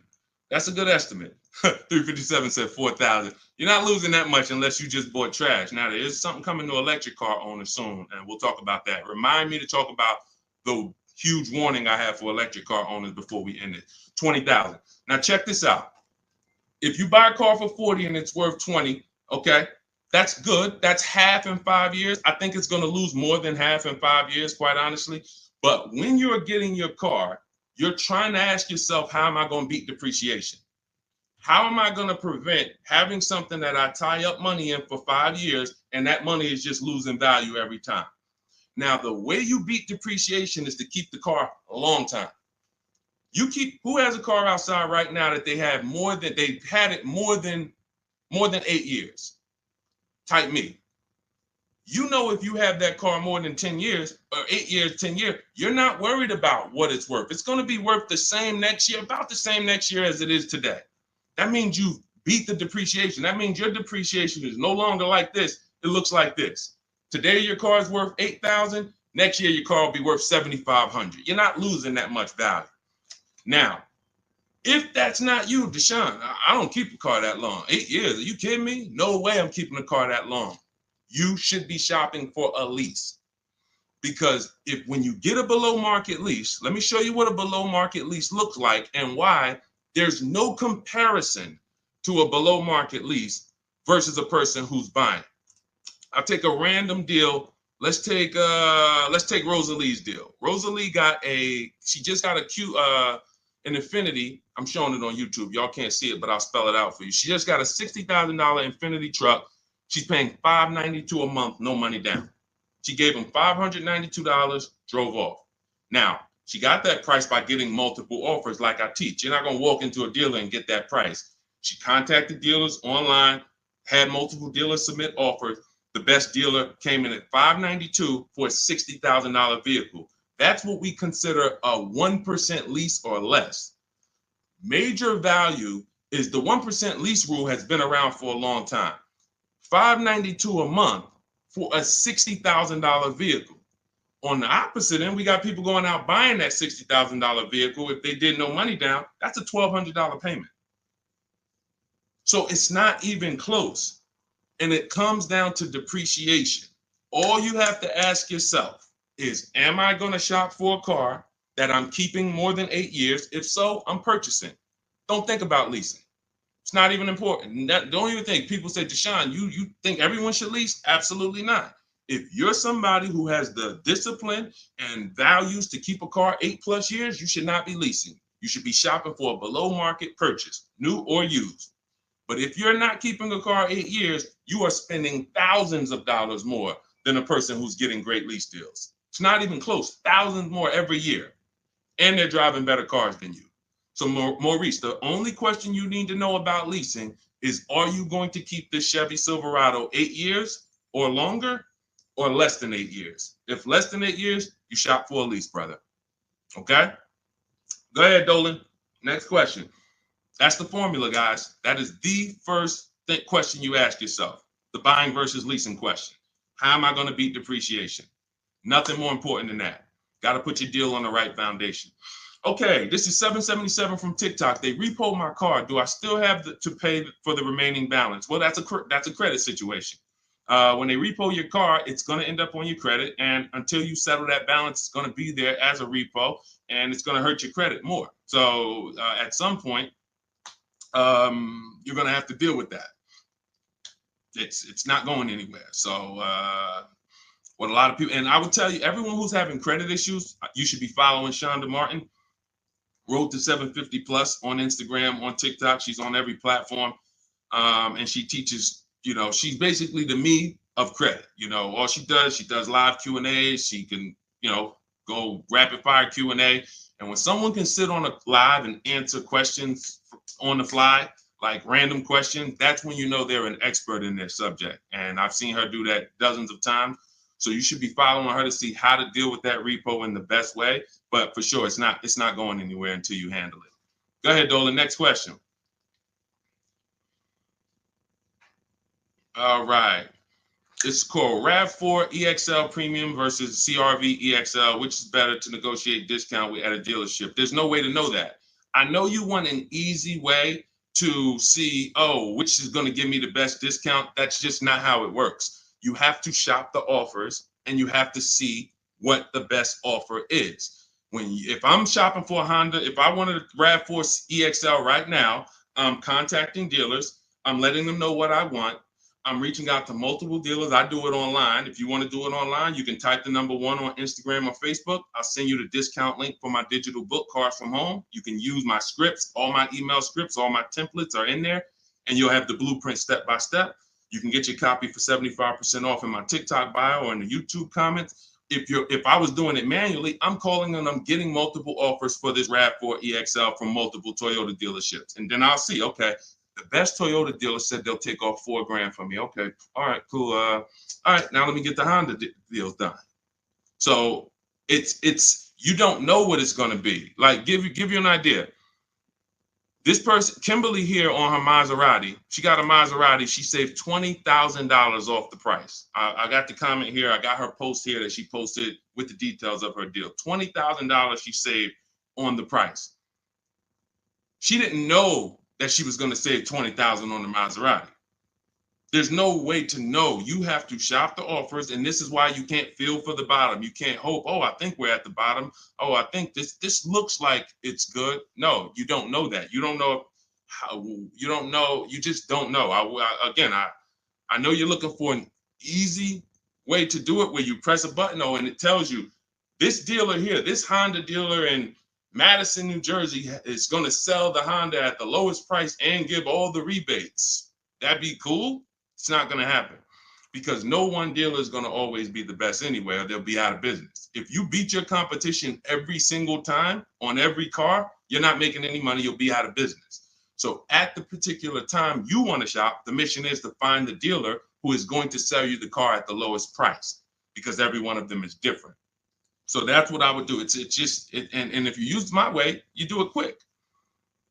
When you're using online tools, you can do it quick.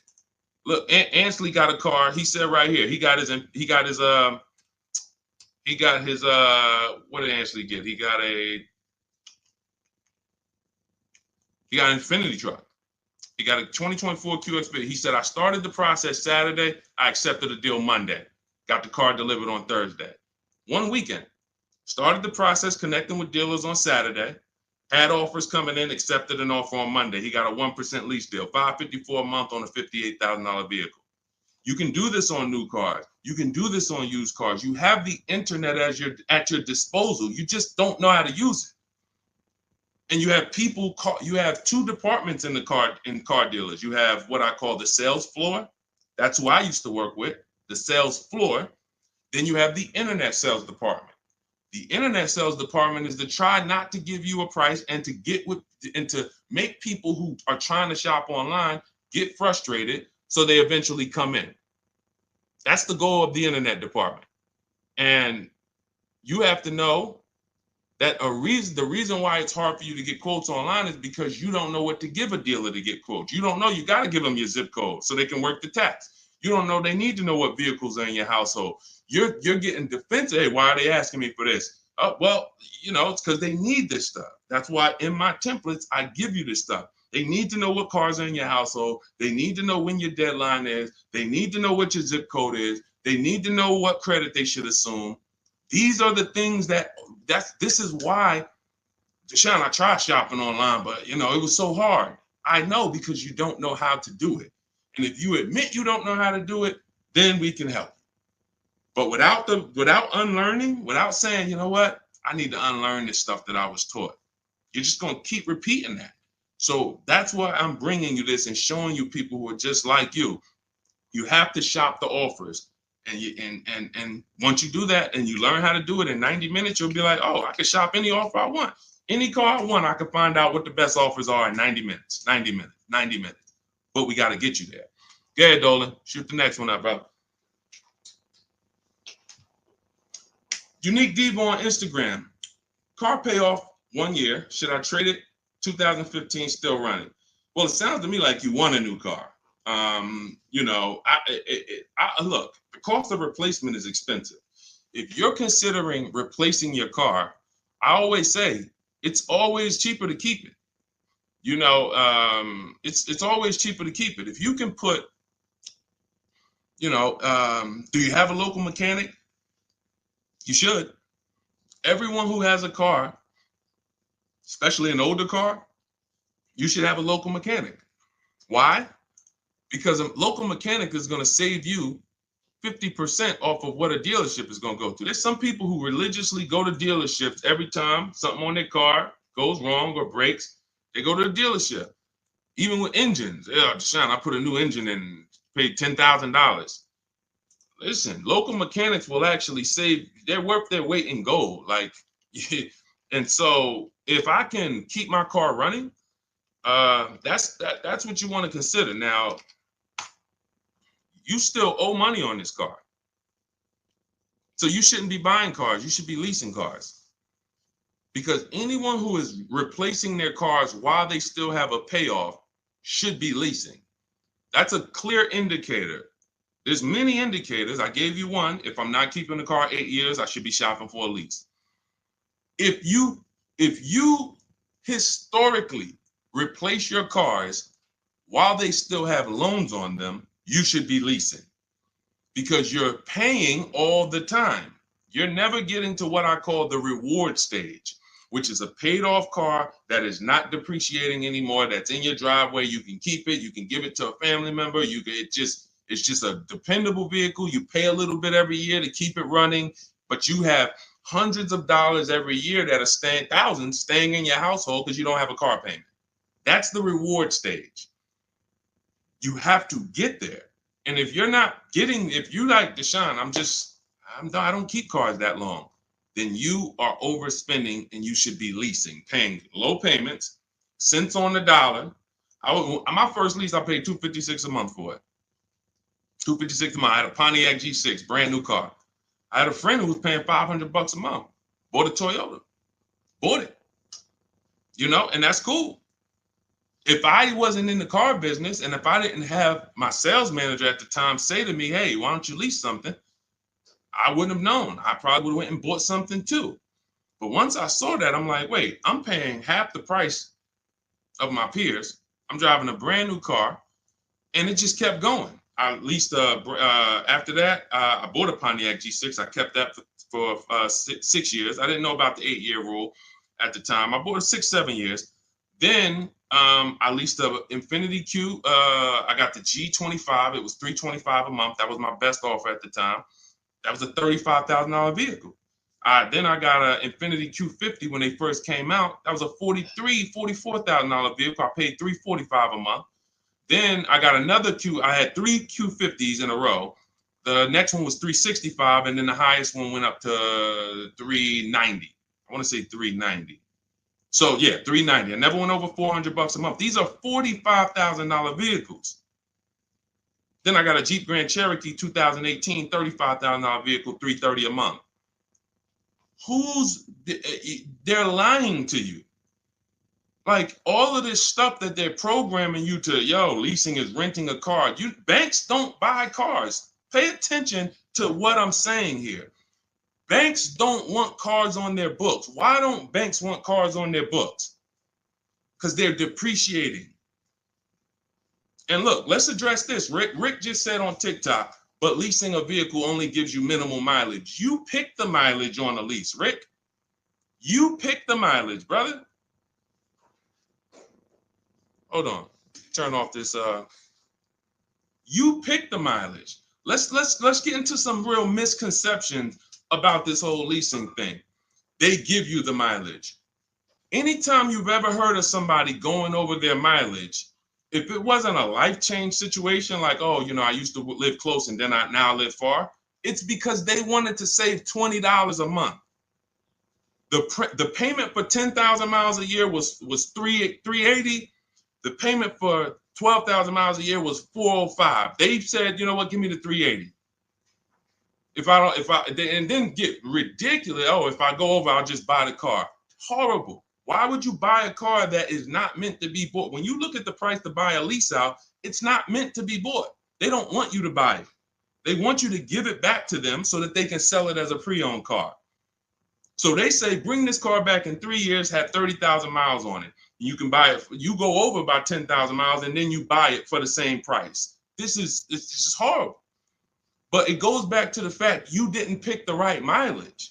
The difference from 12,000 to 15,000 miles a year is $25-30 a month. So when you're sitting there and saying, shoot, all right, give me the 12,000, knowing you drive 14,000 miles a year, you just ruined your lease experience. Don't blame the lease. Don't blame the lease. We have high mileage drivers getting leases. First dude that I ever saw with a high mileage lease is when I was a manager at Hyundai. He brought his car back, had 75,000 miles on it, like 72. I said, you lease this? He said, yeah, man, I don't buy cars. I don't keep them. I bring them back. I'm in sales. I'm on the road. Man, I pay my payment. I bring them back in 3 years, get me another one. I said, this is interesting. Because the dealerships didn't teach me this. My customers taught me this. My customers' experience taught me these things. I said, whoa, high mileage lease. I saw his payment. This dude was only paying $175 more a month than a normal car payment. $175 more a month, and he gets to drive 25,000 miles a year. But had he bought his car, he'd come in with 10,000, 12,000 negative equity. So, high mileage drivers, if there's high mileage drivers on here, you guys can ask questions specifically about leasing for you, and we'll talk to you. But man, I'm shouting from the hills and showing people proof that you cannot get a good deal if you buy your car, but you should have leased. People out here driving, we're out here driving cars, brand new cars for hundreds a month less than you. Because someone talked you into buying and said, well, but they're renting those cars. Yeah, all right, okay. All right, I've been renting cars then for the last 20 years of my life, driving brand new cars and keeping a lot of money in my household when other people are putting them into new and used cars. Okay, yeah, I'll keep renting it. Go ahead, Dolan. Shoot the next one up, brother. Quintel Jameson on YouTube. Can you talk about the best process for turning in a lease and getting a new lease? First thing you want to do is do an equity assessment. Do you have any money you can make on that lease? Step 2 in my book, after we decide whether we're going to buy a lease, you already decided you want a new lease, so you check off step 1. Second step is, do I have equity in my lease? All through the pandemic, we had people selling leases. I helped hundreds of people that I know about sell leases for $7,000 to $10,000 to $12,000. A lot of them you can see in my older videos. They say, yo, man, you helped me make 7 grand. Yo, I sold 2 leases. I made 15 grand. My mother sold her lease. She made 10 grand. I sold my Jeep Grand Cherokee lease. I made $9,000 back then. But that's when all the resale values were high. So so we're not making that much anymore, but there's still an opportunity to have equity. And if you drop off your lease without doing an equity check, then you literally are giving money to the dealer. We have to do it. And here's how you do it. You call your bank, you ask them what your payoff is. Once you get your payoff, then you call and you go to these 6 websites. You do this in 20 minutes. Go to Carvana.com, go to CarMax.com, go to Driveway, go to KBB Instant Cash Offer. That's going to connect you with a local dealer online to put a price on your car. All of this stuff is instant. And these are all companies that you go to, you look at they look at your car, they say, okay, looks good. They go to the accounting office, they come back and give you a check. It's that simple. AutoNation and Car Gurus, we get 6 offers because everything we do is a bid. Like in the Cars from Home way of getting cars, the way we guarantee we got all the money and we saved all the money and we paid less than everyone is we get bids. Online systems allow you to get bids. When you shop on Amazon, that's a bidding system. That's a bidding system. The real estate market at large is a bidding system. They use competition to create the price. The only industry that doesn't is the car industry, but we do it. Cars from Home, we do it. So you're going to get those 6 offers and you're going to see, can I break even selling this car? Can I make 1,000, 2,000, 3,000 selling this car or more? Some of you have a lease and you didn't drive that much. Deshone, I had the lease. I only put 5,000 miles on it. You should be selling that lease and putting some money in your pocket before you go into your next lease. So, I know there's a lot of people on here. You might have didn't know you could sell a lease. Type a question mark if you didn't know that you could sell a lease. Sean, I never even knew I could sell a lease. Type a question mark. Type a question mark. First thing we ever do before we return a lease, because we are not going to depend on a dealer. I see you, Stephen Romero. Thank you for being honest. I see you, Jason Wilson. If you didn't know you could sell a lease, how much does that cost you? How much does that cost you already? I see you, Rick. Shout out to the people being. I see you, Stino, Cat Mom. I see you, Quintel. Yeah. So what we do before I will never return a lease, and we do this about 6 months out before the lease is up. We do this equity assessment. It's the second step in my process. All of this is in my book. If you guys want if you're like, Deshone, I want the blueprint. Give me the step-by-step. That's my new digital book, Cars from Home. Anyone on Instagram, you comment 1, I'll send you the link to get it for 75% off. If you download it immediately, you could be reading it today, using it, getting a car next week. Same thing on Facebook. Type the number 1. I'll DM you a link to get it at 75% off. And if you're on TikTok, go to my TikTok bio. Now, this is only for 30 minutes. This is a welcome offer for my new book. This isn't like, oh, we don't, just 75% off. This is what I do as a welcome offer for everyone to give you an opportunity. You won't pay the normal $97 price for the book. You'll get 75% off of that. And you'll have the strategy step by step. And on YouTube, we have a comment pinned for you. So you want to get your payoff. But now, very important, Quintiel, when you go on those websites I just mentioned, those 6 websites to get those offers, when they ask you, do you own the vehicle? Are you leasing it? Or are you financing it? Just type own. You want to know, what would you pay for the vehicle? When you call your bank, you're going to ask them, do I have a third-party restriction? So you're going to get your payoff. You're going to ask them, do I have a third-party restriction? If they say no, that means you can sell direct to the highest bidder. If they say no, there's no restriction on who you can sell. You can literally sell directly to them and get your check. If they say you do, and there are companies like Toyota, Chase, there's a couple leasing companies that don't have third-party restrictions. But if they say you do, now you can't sell direct to those people. You can sell direct to a dealer that makes the same brand. So if Honda has a third-party restriction, you can sell to a Honda dealer. And that's when we have conversations with a used car manager. Again, we don't talk to salespeople, y'all. We don't talk to salespeople. They're here to make your life hard because they're trying to fight for their money. and it's all good. I give you ways to, that's why the book is called Cars from Home, 7 Steps to Saving Time, Money, and Avoiding Dealerships. You need to avoid dealerships. When you're in a battle, a sparring battle with a dealership or a salesman, you're going to lose. It's a psychological war, and they do it 3-4 times a day. You do it 3 times, you do it 1 time every 3 years. So when the way I'm teaching you to do it, I'm never sending you to do battle with these people. So if you have a third-party restriction, we're now calling local dealers asking for the used car manager. We're getting offers from them, and then we're going to sell our car direct to them. And that's how we're going to get our equity out. That's if we have equity. That's the equity assessment process. That's how some of you are like going to pick up, that one strategy alone is going to pick up $2,000-$3,000 for some of you. Everyone doesn't have equity. But if you didn't know about equity, just that one strategy is going to pick up $2,000, $3,000, $4,000 for some of you. And over the course of your lifetime leasing cars, that's going to be worth more than that. Because some of your cars will have equity, and some of them have a lot of equity, and some of them have no equity. But if you don't know about it, every single car that you give back to a dealership, you just gave them $2,000, $3,000, $4,000. And then you wonder why they say, good news, we got this deal done for you. You don't even have to put any money down. Yeah, because they're using the money from your old car.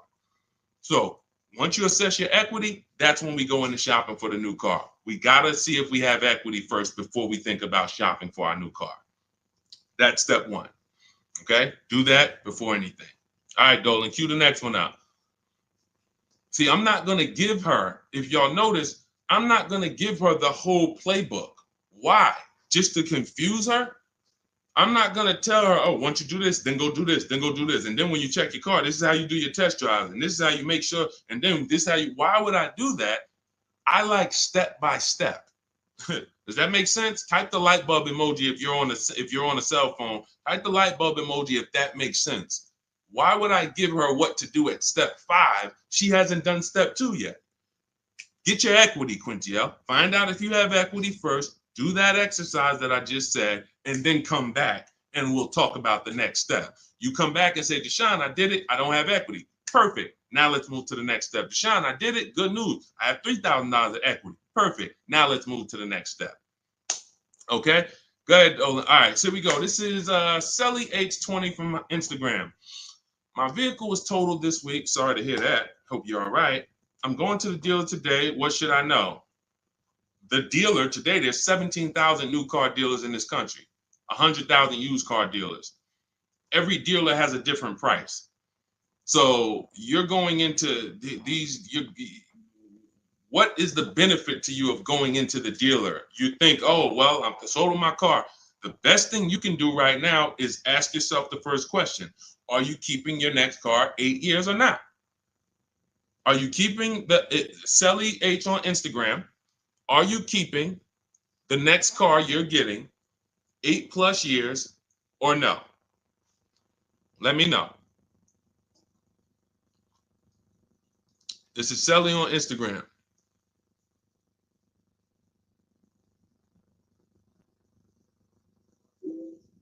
This is the first question.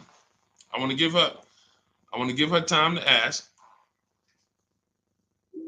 See, car buying, to pay the prices that you want to pay. It's not one step. It's not just give me this one jumbo step. No, it's a series of steps. It's a series of steps. And I think we live in a world right now that has programmed people to think, oh, I'm going to microwave my way to this whole car deal. Put it in the microwave and somehow I'm going to come out and pay less than everyone else. That's not how it works. You try that, you're going to pay more than everyone else, like all of these people out here who 9 out of 10 people going into a car dealership. If I was able to say, hey, how you doing? I see you just got your car. How you doing? My name is Deshone. They call me Deshone the Auto Advisor. You mind if I take a look at your car deal? You mind if I just take a look at your paperwork? Sure. 9 out of 10 people, I would say, all right, let me ask you a question. If I bet you $1,000 right now that in 48 hours I could find a deal way better than this that you just paid for, this contract that has your name on it, this is your monthly payment, this is how much you just gave them. Would you bet me $1,000 I can't find a deal way better than this? Not even close, thousands less than this. Most people are not taking the bet. And that's because they don't have confidence in their car deal. There's nothing else in life that you do this with. There's nothing else. You will never start a business and be like, oh, I started this business. Me and my family put up 50 grand for it, and be like, all right, well, did you do your due diligence? Did you, you would be like, yeah, we got an attorney. We did some consult. We took our time. It was a big decision for us. But a car, same 50,000. I'm going to go into the deal. Oh, and I want to make that deal today. It's programming. That's why I represent the unlearn, relearn brand, because I found when I first started teaching this, if people weren't willing to unlearn, those are the people I couldn't help. But the people who, they text me, unlearning. If you're unlearning, type the letter U, unlearning. This stuff is programming. And so I want you to really get out of that programming and realize that your safety is right at home. If you realize that everything that is going to save you money on your next car is right here in your living room, it's right in your office while you're at work. If you're traveling and you got an internet connection and you're like, man, I can make a deal from the airport. That's what it's about. The place you do not want to be is in the dealership trying to make a deal. There's no leverage there. There's no ability for you to shop competition there. And that's where everyone is overpaying at. Okay, we just talked about, Brandy, how to assess equity. If you're on YouTube, you can jump on it, watch the replay, or on the replay on Facebook. The only place the replay doesn't get posted is TikTok, but on Facebook, Instagram, or YouTube, you can see the replay. We went over how to do the equity assessment, how to call your bank, how to go on the websites, what to put on the websites to see if you have equity in 20 minutes. It literally takes 20 minutes to get those 6 offers. Go ahead, Dolan, shoot the next one up.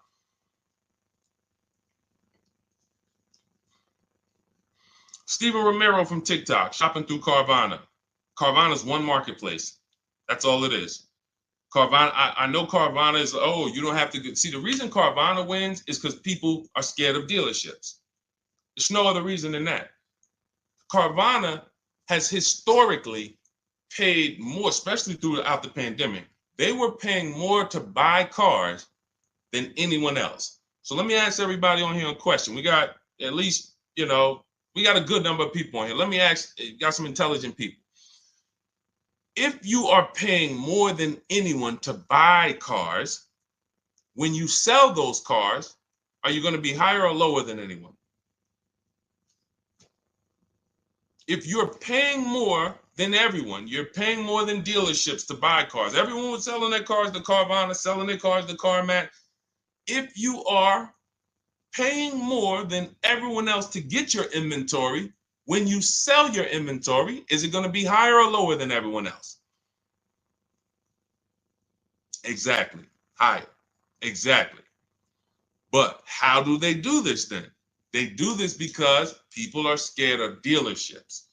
So they would pay more just to be able to say, thank God I didn't have to go to a dealership. Man, I saw my car come down that vending machine, and then I saw that car pull up to my house on the Carvana flatbed, and you just overpaid $5,000 for that car.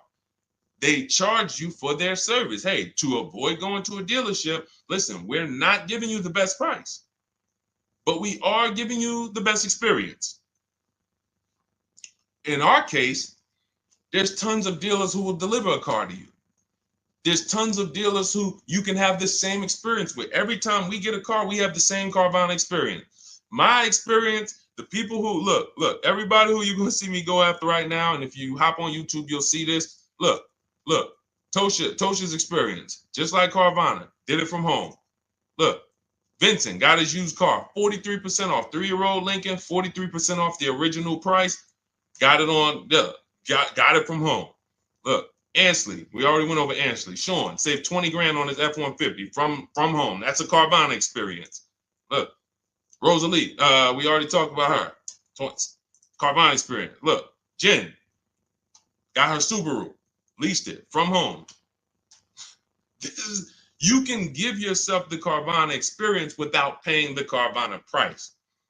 And when you're shopping for a used car, Carvana is just one marketplace. You also need to open up CarMax, Driveway. In my book, I have what's called the multiple marketplace strategy.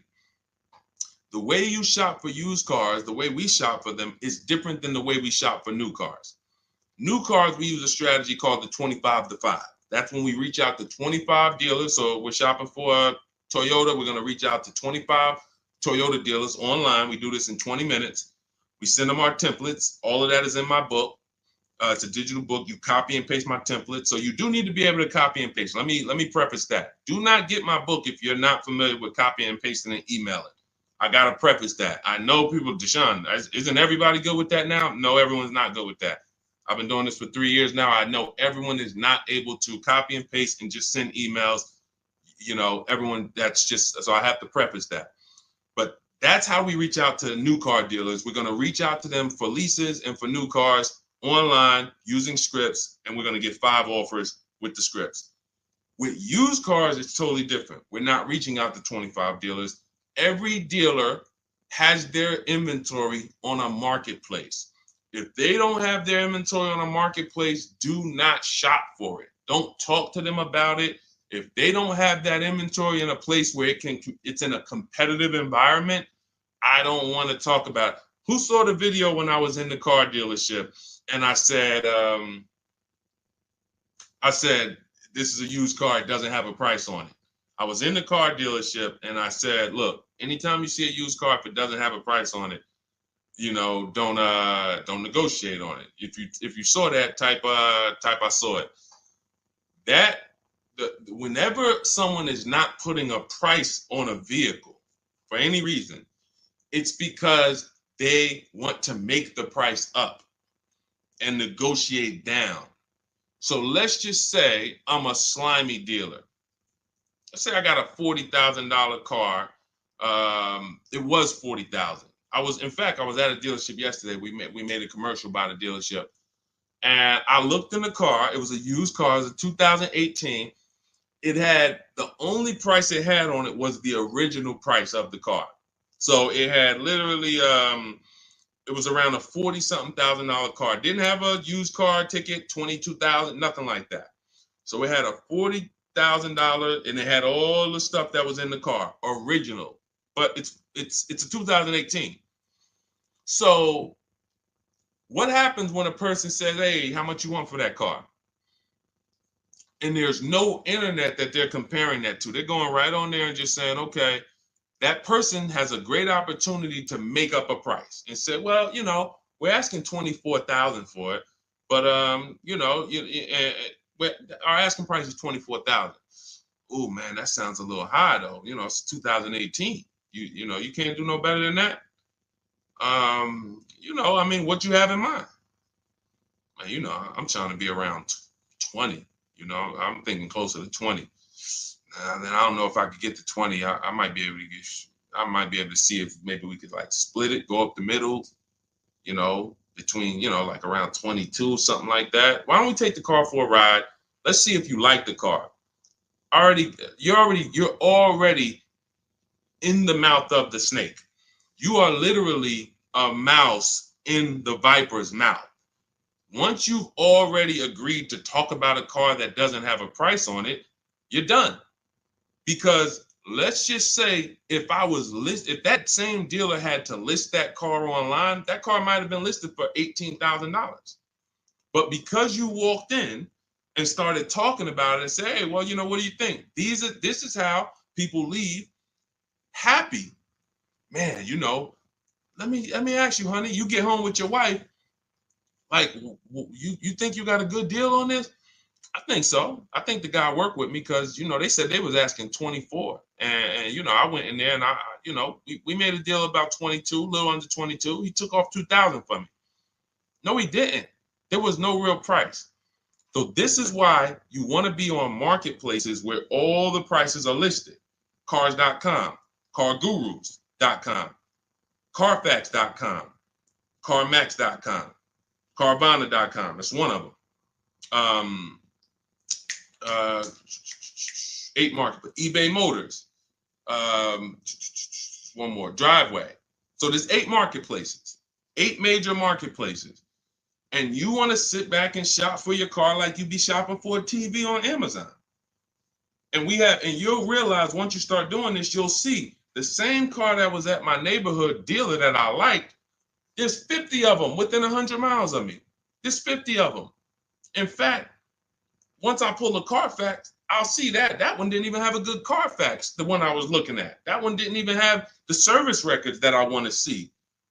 These are the things, this is why shopping marketplaces make sense. You want to shop, I talk about this all the time. It's called my multiple marketplace strategy. I made videos about it. I've been posting about this since I came to social media. Marketplaces. And again, the only people who are going to win with this are people that's locked in. People who are serious about saving their money, who take car buying serious. Everybody who like Deshone, this sounds harder. What, you want to go in the dealership and just go ahead and let them just work you a deal? God bless you. This is not for everybody. I know this. This is for the people who like Deshone. I want to make sure, and it's easy. All the people who you see me showing you, Jared, all of these people that's posting their cars, Teddy, if you're on YouTube, you can see this stuff. These people are never going back to the old way of shopping. We are never going back because this is so much easier. And once you get it and be like, man, shopping online is a million times easier. I don't have the anxiety and there's nobody pressuring me. Oh, all of these people are competing, sending me emails. Hey, can we do this? Hey, what if I get to this? What if I get to... They're never going back. And that's the world I want you to come to. I want you to unlearn that old world, come over to the new world. Go ahead, Dola, shoot the next one up. I think we hammered that point home because we get that question probably every day. Carvana, something about almost every stream, somebody said, hey, what about Carvana? It's one marketplace. And they're 99% of the time, Carvana is going to be the highest price for any car you're looking for. 99%, not 100, not 100. 99%. RL, looking to finance a Toyota 2025 Camry. Should I purchase the extended warranty? It's a great question. RL said he's looking to purchase a 2025 Camry. Should he purchase the extended warranty? So a warranty is a risk product. It's risk assessment. I might buy something and I don't use it. The key to understanding if you should get a warranty is to ask yourself, how expensive is it to fix this car? And does this car have a high likelihood of things going wrong? Give you an example, a Toyota, Honda, as long as you get a good one, and in his case, he's purchasing a new one, they have a history of inexpensive maintenance, and they have a history of things not going wrong. I wouldn't get a Toyota extended warranty. Why?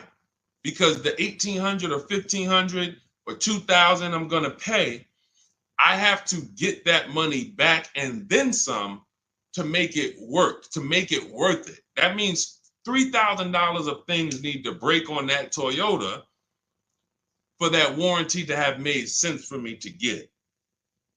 Now, on the other hand, when I work with Mercedes, some of you know I worked with Mercedes for 5 years. Every time I would have a client who was getting a Mercedes, I would ask them, how many years you keeping the car?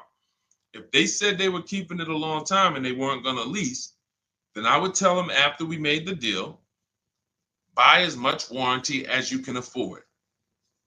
That was and some of my clients in New Jersey, they can attest to that. That was I was very unapologetic about it. Buy as much warranty as you can afford.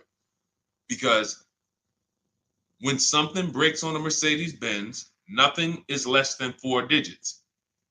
There is no, oh, this broke. It's only going to cost us $400 to fix. Nope.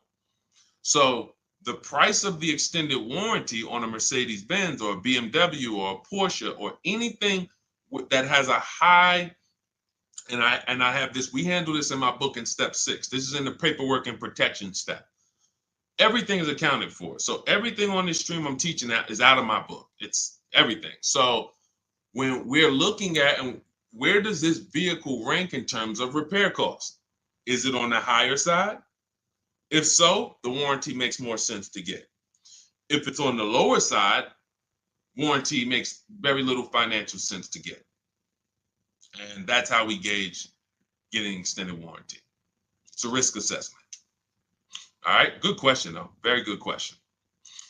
All right, go ahead, Dolan. Shoot the next one up. Too Cool 09 from TikTok. Should I buy or lease a vehicle through my LLC or through myself, or does it matter? This sounds like you don't have a business where the actual car is being used.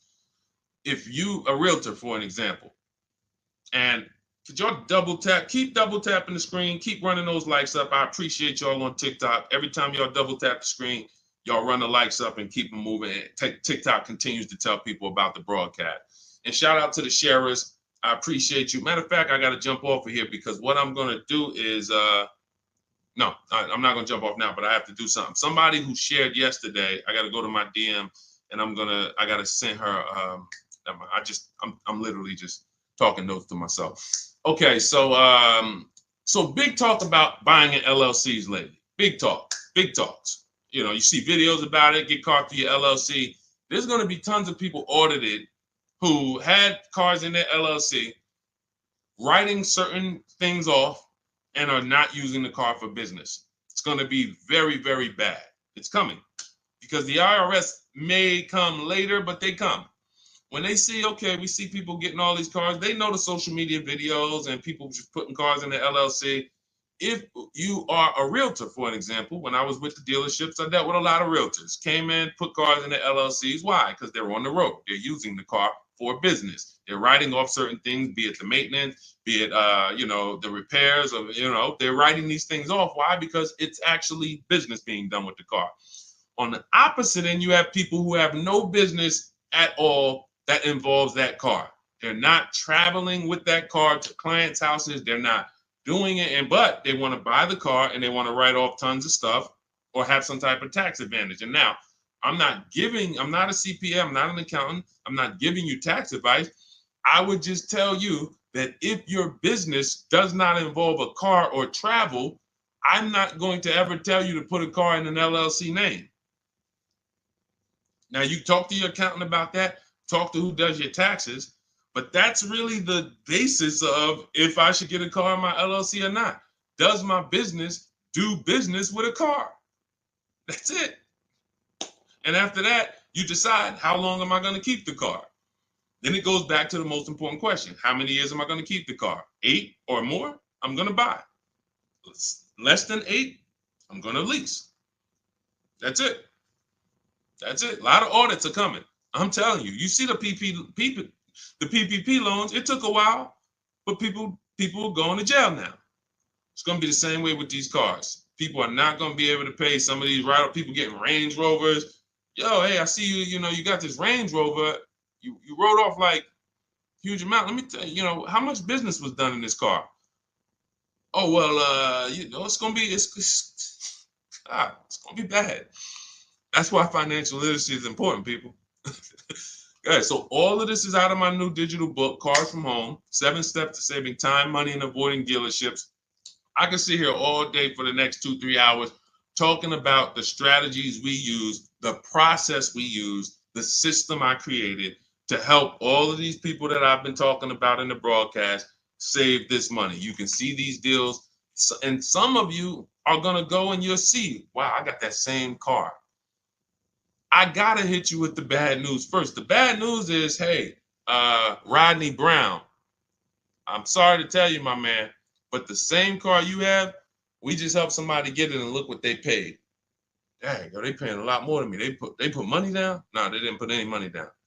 How they paying that low? It's because they know stuff you don't. They followed a process that you didn't follow. You went into the second most expensive purchase that you're ever going to make, and you just winged it. You just say, hey, you know what? It's a $50,000 car. It's a $40,000, $30,000 car, $100,000. I'm just going, I think I can feel my way through this joint. That's why you're paying the prices you're paying. That's why you're not paying what we're paying. So when you come into our world and you're like, Deshone, I want the blueprint. Everything I teach is in my new digital book, Cars from Home, 7 Steps to Saving Time, Money, and Avoiding Dealerships. So type of number 1. On Facebook, I'll send you the discount link. You can get the 75% off. Type the number 1 on Instagram. I'll send you the discount link. 75% off. That's our welcome offer. It's only for 30 minutes. And if you're on TikTok, go to my TikTok bio, get your copy for 75% off. And on YouTube, we have the comment pinned for you in the comment section for you to get yours at 75% off. And make sure you are reporting to me your deals, just like Tiffany. Tiffany, when she got the book, I tell everybody, send me your deals so that I can read them on the show. Tiffany got a Mazda CX-90, just got it, $44,820 car. From home, she said, I believe we got a great deal from what we learned in the book. Look, from home, $6,530.78 discount. Never left the house. Got multiple offers. The dealer that took, look, is a $44,000 car. She basically said, what, 15%, 16% off then that? People go in and say, hey, get me the MSR, get me the invoice price. She blew invoice price away using the book. Get your copy. It'll be in your inbox now. Make sure as soon as you purchase, you screenshot the thank you page. I tell you, you'll see it big. Screenshot this page. Why? There's a support email on there just in case for any reason you don't get the book. It's usually because you type a letter wrong in your email. You're typing fast. You can reach out to my support team to make sure that you get your book. I want you reading it now. I want you using it now so that you can be like Ansley. He said, look, I started the process on, I started the process on Saturday. I accepted the deal Monday. Doesn't take long. Doesn't take long. You can literally be you can be signing a below market deal in 3 days using the strategies. These are not meant to, this isn't going to school. You know, I spend a lot of time in these videos warning you what not to do. In my book, I'm not warning you what not to do. I'm telling you what to do. Do this, do this. Now, all right, you did that. Great. Now do this. Oh, great. Now you did. Now do this. And before you know it, great. Congratulations. Let's get ready for delivery. That's how the book is laid out. All right, so we're gonna jump off. We've been on here for a little over an hour. I know it's early. You'll be able to watch this throughout the broadcast. You know, I can't really answer. Look, I could give y'all BS answers, and I can get through 100 questions. If I give you BS answers, I can zip through 100 questions in 1 hour. Do Lexus give good deals? Well, sometimes got to shop around. Next question. Is there any negotiation on leases as far as monthly payments without putting money down? Absolutely. We get our deals with no money down. That's how we submit our offers. You get at least 5 offers and you'll find out what the best deal is. Absolutely negotiate. Next question. I could do that. Is that what y'all want? Let me know. What I do is if someone asks me a question, I go deep on the answer because this is car buying. This is not. This isn't, hey, I'm gonna get a little, you know, I'm about to spend $100, you know. What's your opinion on this, Deshone? You know? So I think from what I know about people, I think you guys appreciate Deshone. Break it down for me. Break it down for me. And if you want more, if you want all the answers, get your copy of Cars from Home and you'll have all the answers. But I like to be thorough. And I can't because all I care about is the result. I don't care about I care about people writing me, Deshone, check this out. Look at my deal. Look at what I just pulled away. I want you writing me, emailing me, proud of your deal. I don't want you running into me one day if you're ever around New Jersey, New York. Hey, Deshone, hey, what's going on, man? Hey, man, I follow you. Oh, man, I used your stuff, bro, man. Oh, cool, man. How'd you do? Yeah, I think I did all right. No, you didn't. No, you didn't. Because everyone that learns from me, oh, man, I have people run up to me. I never shopped like this before. I had all of these dealers, and then the lowest dealer took off all this money. That's the one I went with. That's a person that I know. Congratulations. Great job. You listened. You trusted the process. I care about the result. And that's all I want. I want you to enjoy car shopping. I want you, it's 50, 100 grand, 5, 6 figures of your money. You deserve to enjoy it, and you deserve to pay less than everyone else is paying. That's what I'm here to do. So I'll see everybody who has the book. I'll see you inside. Use it. You'll see I link to a couple videos in there. You'll see it's some surprises in there. That's not a traditional book. There's links to videos. I got links to scripts in there. You'll see. You'll see why it's a digital book. And it's a one-time purchase.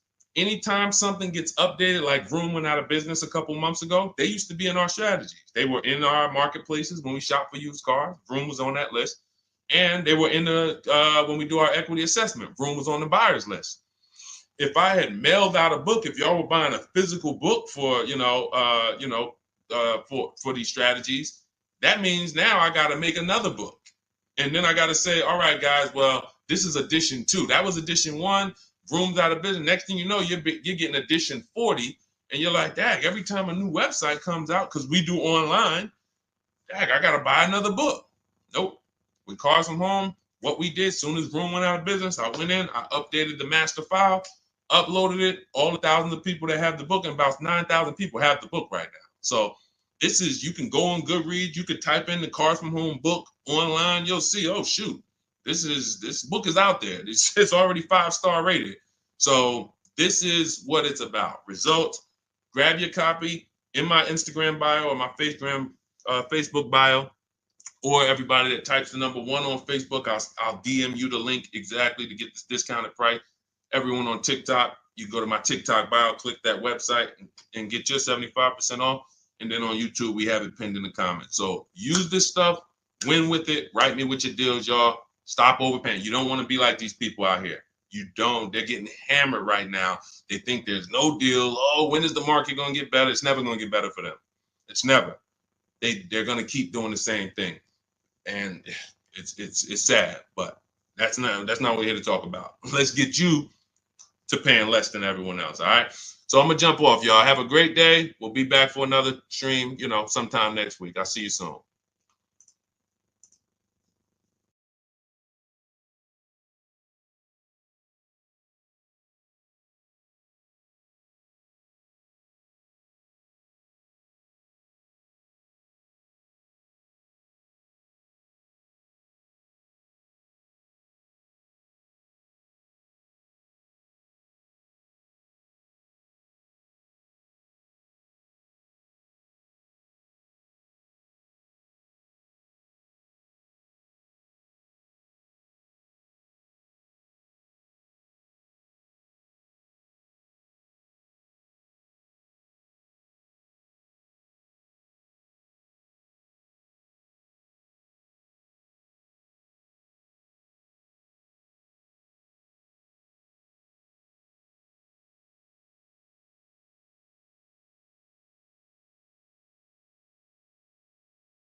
Just hit that. Just take us live. All right, we're about to talk some serious car questions and answers.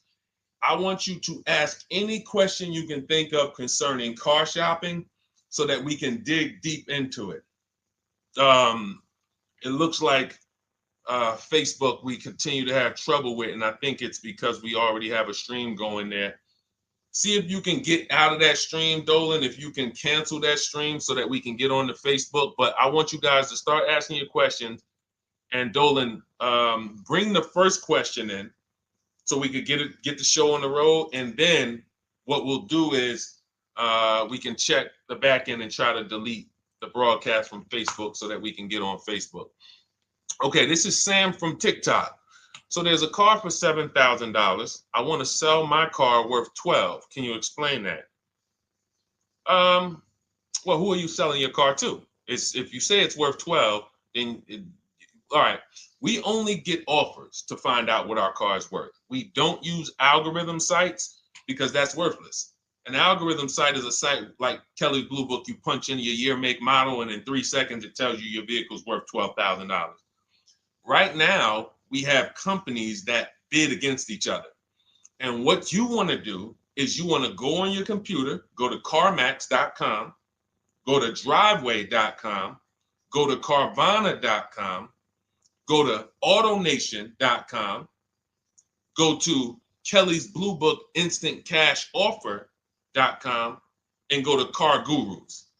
All of them will connect you to somebody or some major buyer who pays cash for cars immediately. Literally, quick inspection, drop your check, and you're on to you're literally, it's that simple. We are no longer at the mercy of private owners who are going to come by and look at our car and no one buy it and talk us down.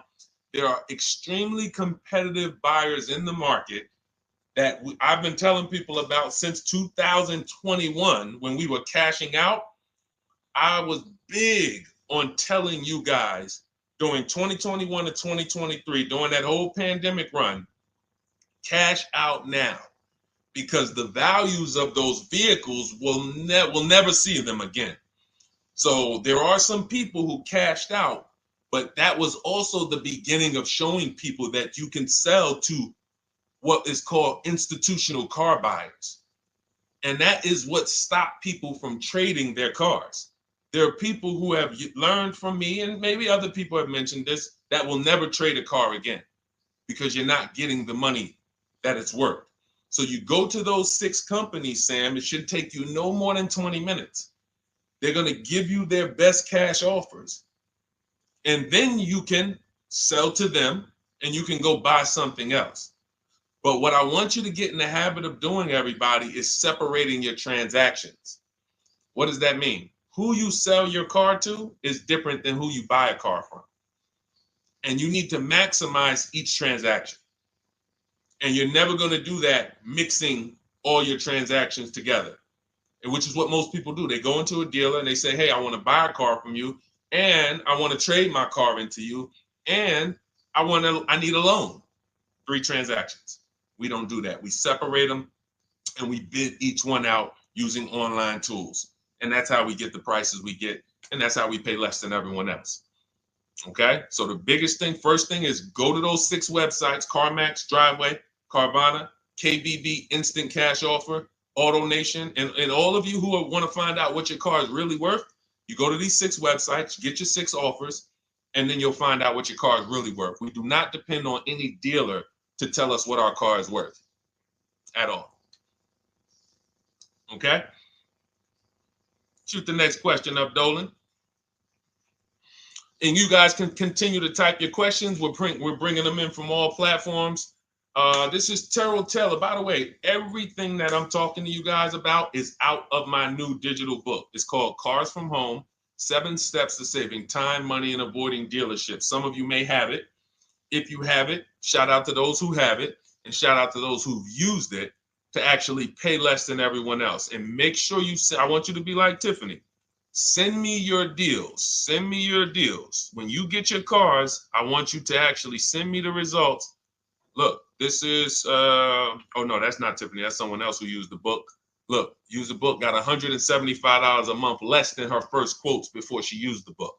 So send me, but you can get a copy of this book immediately for 75% off. It's normally $97. Go to my TikTok bio. You won't leave the broadcast, and you can have the entire blueprint. If you don't want to try to remember everything I'll be teaching you over the next hour, you can have the blueprint. You won't pay the $75. You'll get the 75% off. And we also have a comment pinned in the comment section for you guys on YouTube and on Facebook and on Instagram. You go to my bio. So anyway, go get it, because it's only for 30 minutes. After the timer goes off, it's $97. It's still worth every penny. You can Google it. 5-star book. You can see all the people who rated it, all the people who's using it. This isn't a test to do, but I want you to get it at 75% off. It's better to pay $24 than $97. Okay, Terrell Taylor. So you said, Terrell Taylor on YouTube said, I have $35,000 to $40,000 to buy a truck with. Should I buy a used or a late model new, 2022 to 24? So whenever we're considering a late model used car, this is a model like Terrell said, that is 1 to 2 years old. Let me tell you why I don't like shopping for those first.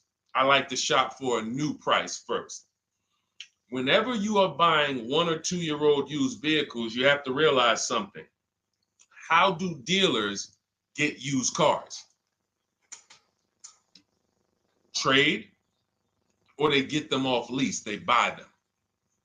When you have not waited 3 years, you're not going to see a lot of used vehicles in that option, because most people don't buy a vehicle and then trade it in 2 years.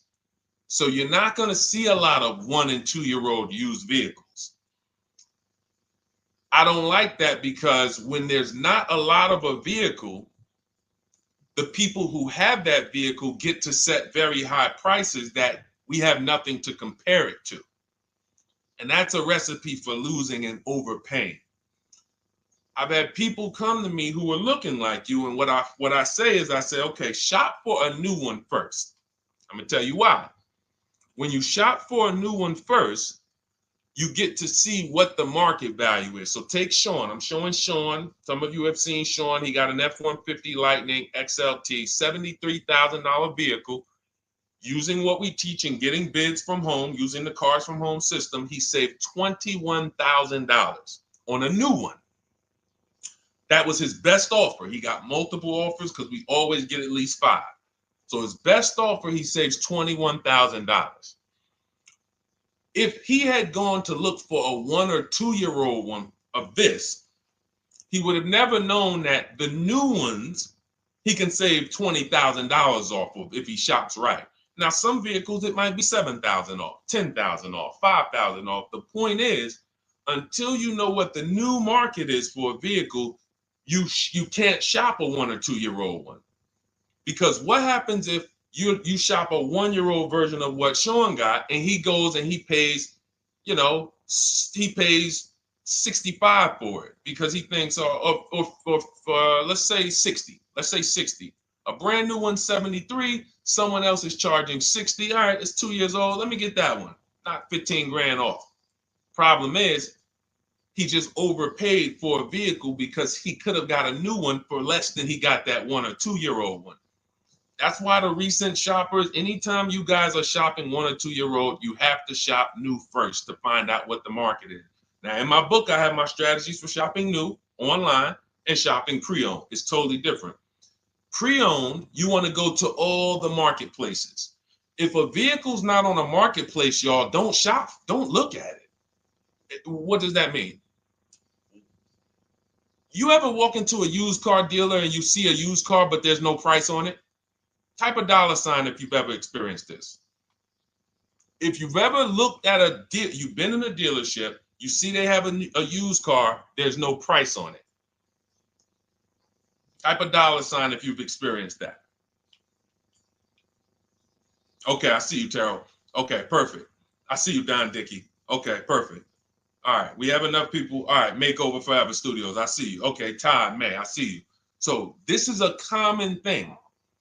When you go and look at that vehicle, the most dangerous thing to do, I see you, Tony, is to negotiate on a car with no price because they can make the price up. When a car is on a marketplace like cars.com, carfax.com, carguru.com, carvana.com, carmax.com, these are all the marketplaces we shop for used cars at once. It's like a big round robin for us. This is how I want you to shop. Now you must be competitive or no one's coming.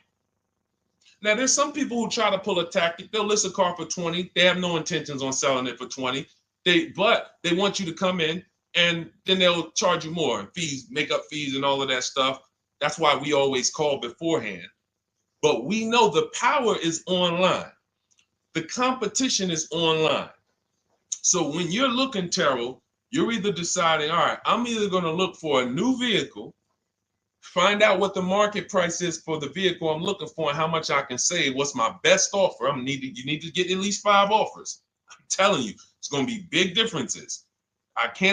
You have to prove this to yourself. Call around. If you want to do it manually, you don't have my book, do it manually, call around, speak to sales managers. You are going to see it's going to be a $5,000 to $10,000 difference minimum between all of these dealers' offers, minimum. And so then you want to look at the pre-owned options. Then you look at the pre-owned options. And the pre-owned options will tell you what the market is. And so this is only for you who are looking at recent model cars. If you're not looking at 1 or 2 year pre-owned, this doesn't matter. But those people have a little bit more budget, and that's okay. That's okay. But when you have a little bit more budget where you can look at a 1 or 2 year old pre-owned car, that means you have a little bit more money to lose if you make a bad decision. So that's what you want to consider, Terrell. Shop for the new ones first, depending on what your budget is, and then look at the pre-owned market and say, all right, where's the pre-owned market? But that 1 or 2 year old, you're not going to have a lot. Until that 3-year cycle comes and dealers can start buying those vehicles back off lease, you're not going to see a lot of vehicles. That's why I don't play in that 1 or 2-year-old zone. It's just a dangerous zone to play in. Dealers know, oh, we're the only ones. Hey, we the only one that got this car within 50 miles. Let's charge this for it. And then they depend on someone who doesn't know the market to come in, pay for it, and you can literally overpay by 10, 20 grand and you won't realize it until, a couple years later. Okay, great question though. Great question, Terrell. Go ahead, shoot the next one up, Dolan. Type your questions, y'all. We're gonna get through as many as we possibly can in an hour. I see a lot of questions coming in. Let me try to speed it up. All right, this is Abigail from Instagram. How do I shop for cars and take test drives without feeling like I'm wasting their time? I'm nervous. Okay, first thing to realize, Abigail, you're a very considerate person. God bless you for that. You're about to spend 5 figures on a vehicle. Some of you 6 figures. I love the courtesy, but we are the prize. When you're shopping the way I want you to shop, some of you, this is your first time here. You don't even know, hey, who is this guy talking? I spent 14 years in the car business. 5 years with Mercedes, 5 years General Motors. I've been helping people buy cars and get below market deals since 2019, education-wise. I love it, but you deserve the experience. If you were walking into the mall to spend 15 grand, let's just call it 15 grand, how would you want to be treated? Like royalty, right? Right? So, but I'm going to answer your question, but I need your mindset. A lot of what we're discussing is going to be the right mindset. You are the prize. That's why I don't want you going to dealers begging for discounts anymore. I want you sitting at home making dealers bid. This is how we do test drives on new cars and leases. New cars and leases. This is how we do test drives. I have it in my book because it's that serious. You're either going to have a great test drive or you're going to have a horrible test drive experience. We call and we ask the dealer, who's the most experienced person there? Who does everybody like? Who's the person that, has been there for a long time, just has a great reputation? Oh, that's John. John is just, he's been here 20 years. Everybody loves him. Okay, can I speak to John? Hey, John. My name is Deshone. I'm interested in the Honda Pilot. I just like to test drive it. I'm in the process of deciding what I want. And, do you have this particular model? You have one there that I could test drive? John, because we asked for the best person, we're typically going to get somebody who is not going to lie, usually. Not a guarantee, but taking these steps, I know these guys. I've been in this dealership. I know most dealerships have one person there who has a good reputation and who cares about that reputation. If you're enjoying this content, hit the like button, y'all. And Keith, y'all killing the likes on TikTok. Shout out to everybody who's hitting the likes on TikTok, to double tapping the screen. Appreciate y'all. And shout out to everybody who hits the like button. When we get there, we meet with John, we test drive. John, thank you so much. Can I have your card? I'll leave you my information. And if this is the vehicle I want, I'll be in touch with you. Perfect. Oh, Deshone, we don't sit down? We don't think? No, we never sit down. I'm telling you that there are things you must unlearn about the shopping process if you're going to win. And what does winning look like? Getting the most money off in the least amount of time. There's no leverage that you have when you sit down and try to negotiate with a car salesman. Every single dealer around you that wants to compete for your business, you can't talk to them while you're sitting in one dealer talking to a car salesman. That's why we don't do it. We get a card. Thank you so much. Listen, if this is the one for me, I'm going to give you a call. Simple. Pressure's off. There's no pressure in our system. You can't pressure us. That's what I want you doing. New cars, leases, that's how you test drive. 20 minutes, you're in and out. And I'm a car salesman at heart because that's what I am by profession. I would never develop a system that would allow you to waste car salesmen's time. I just wouldn't do it. I developed a system that when our people go get cars, look at Ansley.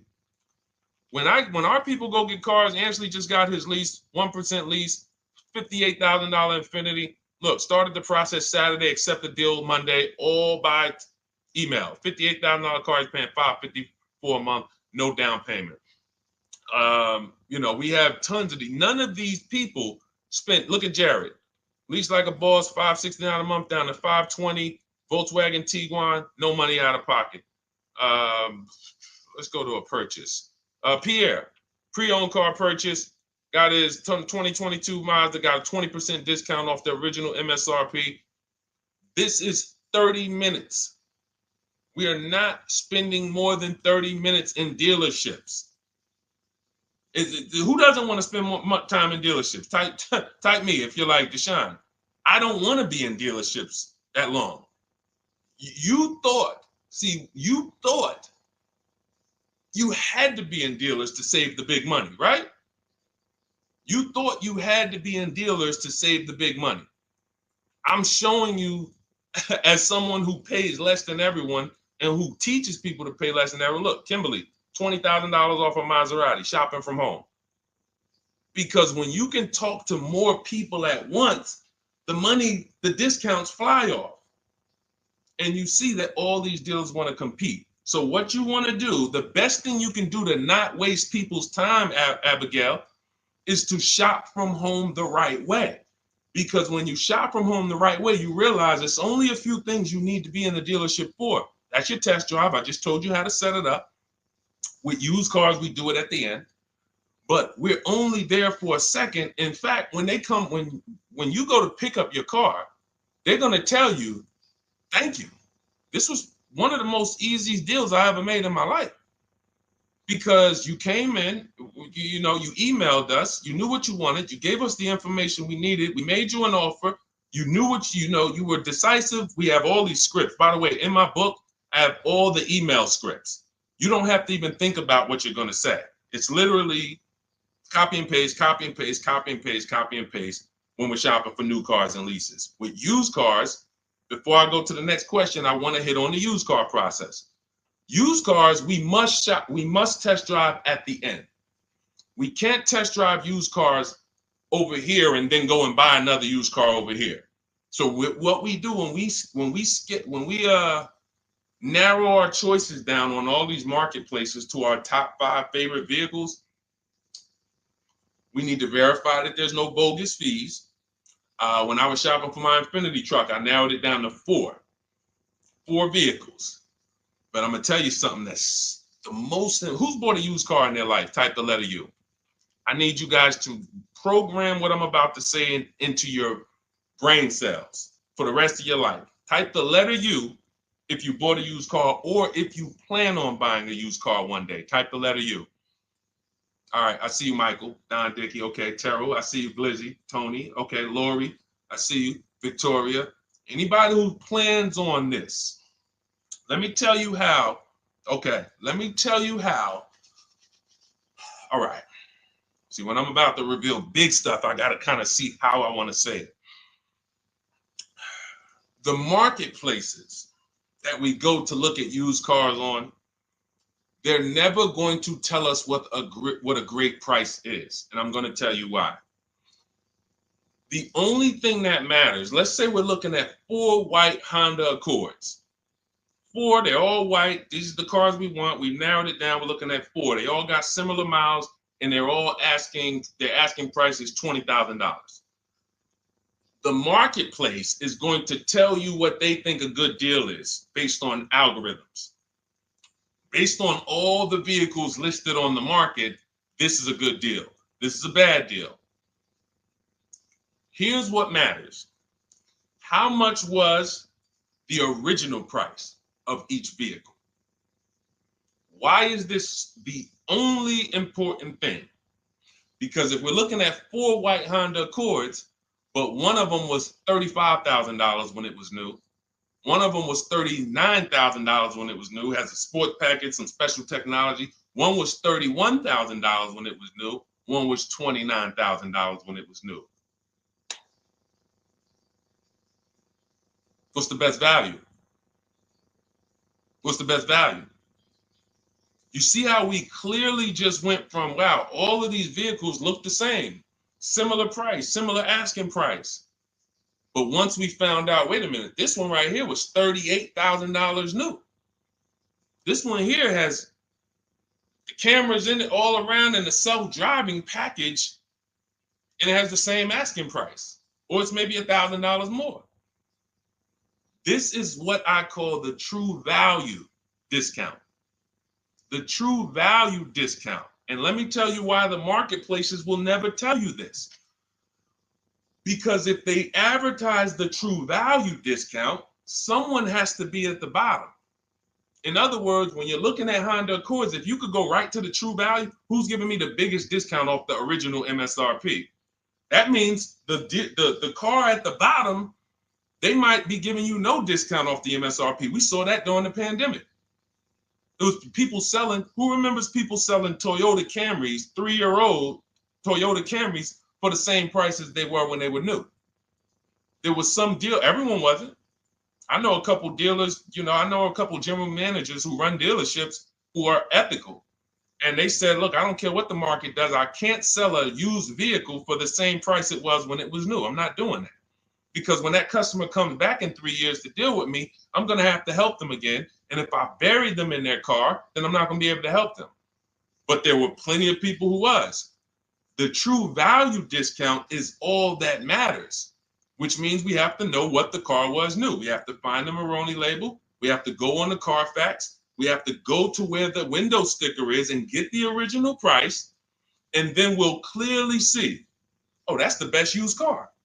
And no one else shops like that. No one else shops like that. If y'all get that, type dollar signs. If you get that, what I just said, type dollar signs. That is what is important, not what they tell you is a good deal. So going back to me, when I got my Infiniti truck, 4 vehicles, all in a similar price range, all white. They were between $1,800 difference from each other, similar miles. But once I found out that one was 46,000 new, one was 48,000 new, one was 52,000, and the one I ended up getting was 54,000. That separated it. The one that was 54,000 new, they were giving me a 42% discount asking price. These are things that help you cut through the mess, the smoke and mirrors of the car business. In order for you to win and pay less than everyone else, you have to cut through the smoke and mirrors. That's what I'm great at showing you because I was in the business. So these are the things that, again, if you say, Deshone, I need the whole blueprint. I need to give me the step-by-step. Leasing, used cars, high mileage, new cars, give it to me step-by-step. That is my new digital book. It's called Cars from Home, 7 Steps to Saving Time, Money, and Avoiding Dealerships. It'll be in your inbox in literally 5 minutes, and you get yours for 75% off. Support yourself and support your family by getting your copy. Go to my YouTube comments. We have a link right there pinned for you guys. We have a link in the Facebook comments. Get your book for 75% off for the next 30 minutes. You'll see a timer on the page. Now, if you're on TikTok, click that picture of me and go to that link in my TikTok bio and click the one that says 75% off to activate the 75% off link. Get your book so that you never have to wonder about this. Now, we're going to continue, but I just know as we answer more questions, some of you are going to forget that. What we just went over in the last 10 minutes, this next question, you're going to forget all of that. All right. Now, Dennis Gamister from Instagram, on a lease agreement, does the deal use the MSRP or the discounted price? So when we're shopping for leases, this is what we do. We get all our offers with, this is how we construct our offers. If you've ever looked on these commercials and you saw, well, Deshone, when I look at leases, though, it seems like, one, they limit me on miles. And then I also see that they want a bunch of money up front. You are correct. But they only limit you on miles according to the miles you told them you were going to drive. They don't pick the miles for you. We select the miles. And what ends up happening is people will, because they typically don't know how to shop, they're negotiating. They'll say, all right, well, my payment's $400. That's my budget. I drive more than 10,000 miles a year, but I guess I'll just take the 10. Instead of paying $20 more to get 12, they'll take the 10, and then they'll say something like, if I go over, I'll just buy it. Horrible idea. Absolutely catastrophic idea. Or if I go over, they blame the lease. They literally will get the penalty, get the bill for the 6,000 extra miles that they used, and they're charging them 25 cents a mile now, and say, man, this is why I don't want to lease, because they limit me on my miles. No, they didn't. To save $20 a month, you pick the lower miles. You can customize leases up to 15,000 miles if you want, 18,000 miles. Look at Jen. Jen just got her lease on her Honda. Hold on, where's Jen's lease? She got an 18,000 mile a year lease. Now, the way we shop is 12,000 miles per year, only first month's payment due at signing, and we shop it taxes and fees in the payment. Jen, her best offer on her Honda CR-V hybrid, which is one of the most popular hybrid crossovers in the market, she got $512 a month, 12,000 miles. That's a 1.3 lease. We'll talk about the 1% rule for great lease deals and the 1.5% for overpaying. She gets 1.3. She bumps it up to 18,000 miles per year. But look how much more, y'all. $50. So for $50 more a month, she, instead of driving 12,000 miles, she gets to drive 18,000 miles. And she gets to drive as much as she needs to for $50. Versus her saying, you know, I'm going to take the 12 knowing I don't drive 12, and then I'm going to get penalties and, again, blame the lease. The lease is custom. And the first time I learned about high mileage leases was when I was working at Hyundai. I was a manager at Hyundai for a short period of time. It was a highway dealer. The guy ended up going to jail. It was typical, like, you know, I've worked in some dealers, some phenomenal dealers, but this one was like, if you ever could imagine the prototypical highway scam dealership, I mean, this was it. So I was only there for 6 weeks, but I was a manager, and what I saw was I was taking care of this guy's lease who was just finished with it. He had 72,000 miles on it, and I went out there and I said, wait, you leased this 72,000 miles? He said, yeah, I always lease now. He said, I used to come in every time I bought a car, my negative equity was ridiculous, $15,000, $10,000. I had to keep writing these big checks, and I just said, you know, let me switch to leasing. A customer taught me about high mileage leasing. That's why when I say car salesmen aren't trained, they're not trained. We learn things by intuitiveness and curiosity, and, you know, we're not trained on finance and insurance and leases versus buying, none of that, you know. So anyway, I said, wow. And so I looked at his payment. This guy is only paying like $175 more a month, not even, to drive 25,000 miles a year. So if a normal Hyundai lease was $299, he's paying $450, $475, and he's driving 25,000 miles a year. Boom. Drops it off. Boom. No negative equity, none of the trash that most high mileage drivers are dealing with. So when we are shopping for a lease, we have to shop with our template. Whenever you're getting your lease quotes, it's 12,000 miles a year, first month's payment only due at signing, taxes and fees in the payment. Assume tier 1. That's what we blast out. In my book, I have something called the 25 to 5 strategy. We connect with 25 dealers online. You use my email scripts, copy and paste. We're going to get 5 offers. This will take you. You saw Ansley. He said, I started it Saturday. By Monday, I accepted a deal. This doesn't matter. This is a 24, 48-hour turnaround to start getting offers on these vehicles. Now, once we're looking at offers, we take the MSRP. We take the monthly payment. We divide it into the MSRP. So let's just say we're shopping for a vehicle. It's $40,000. One of our offers is $400 a month. $400 a month. No money due at signing. Just $400. We drive off. We divide that into the MSRP, not the selling price. The MSRP. So now we divide that into $40,000. we can see and we multiply by 100, that's a 1% lease. The 1% lease rule has been around for the last 20, 30 years. If you could lease a vehicle and the offers is under 1% of the MSRP, it's a steal, great value. Because these a $40,000 vehicle with no money down to buy would cost probably $800 a month on a 5-year loan. So it's incredible value. It's a steal. You don't have to worry, am I overpaying? Nowhere near. You're still in the vehicle. And we have some people who shop from home using the car. If you're Deshone, do those deals really exist? If you're on YouTube or Facebook, you can see right now, look, Greg got a 1% lease on his Kia EV6 Win, $527 a month, $56,000 vehicle. Look, Zafrina, $579 a month, $65,000 vehicle. Ansley, you saw Ansley's Infinity. Rosalie's Infinity truck. Right here. Look, it's paying $592 a month, $59,000 vehicle. 1% lease deals are out here when you know how to shop. Now, that's a steal.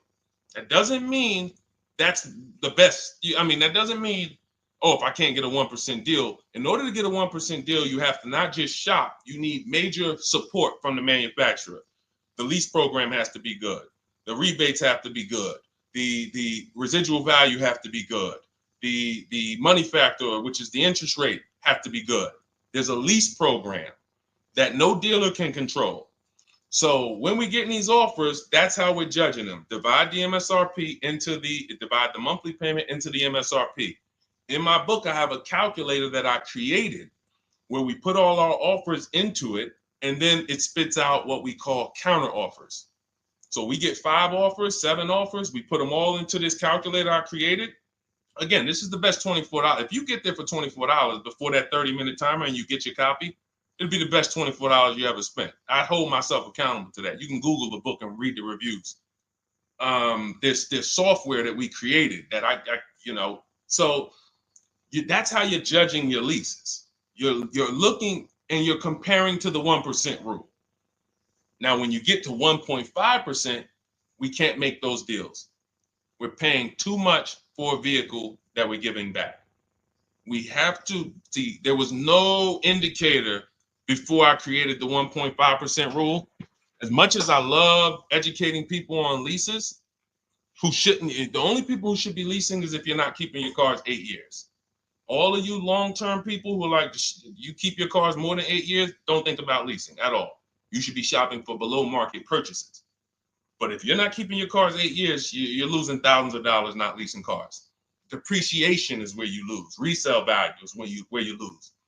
So the 1% rule is what our anchor is, but 1.2 is great value.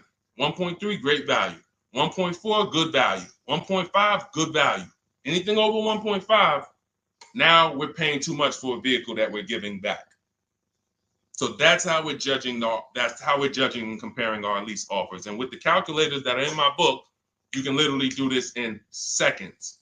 This stuff, these mathematical things that used to be complex, even hard for me to explain, when you're using the stuff in my book and you're seeing, wait, man, there's calculators, I can do this, boom, boom. Why don't these calculators exist on Google?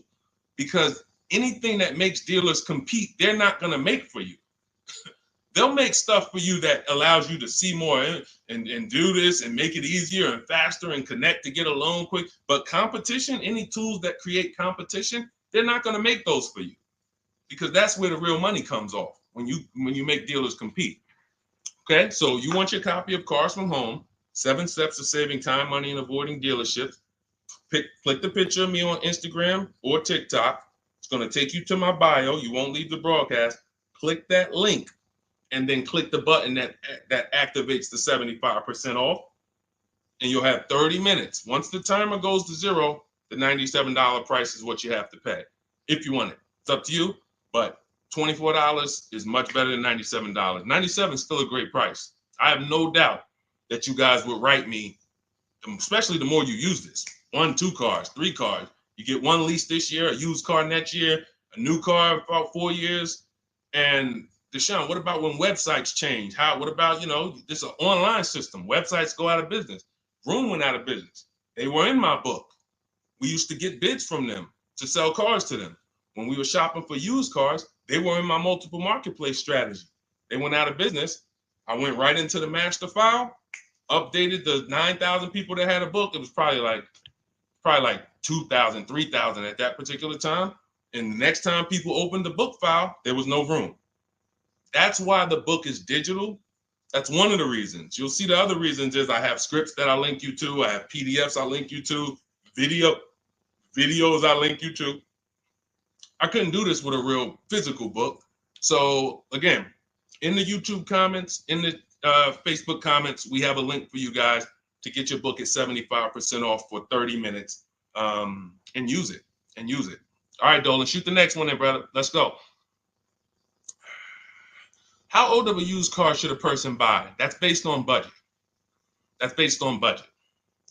I like to start with when we open those marketplaces, Tony, you want to start with the most recent cars.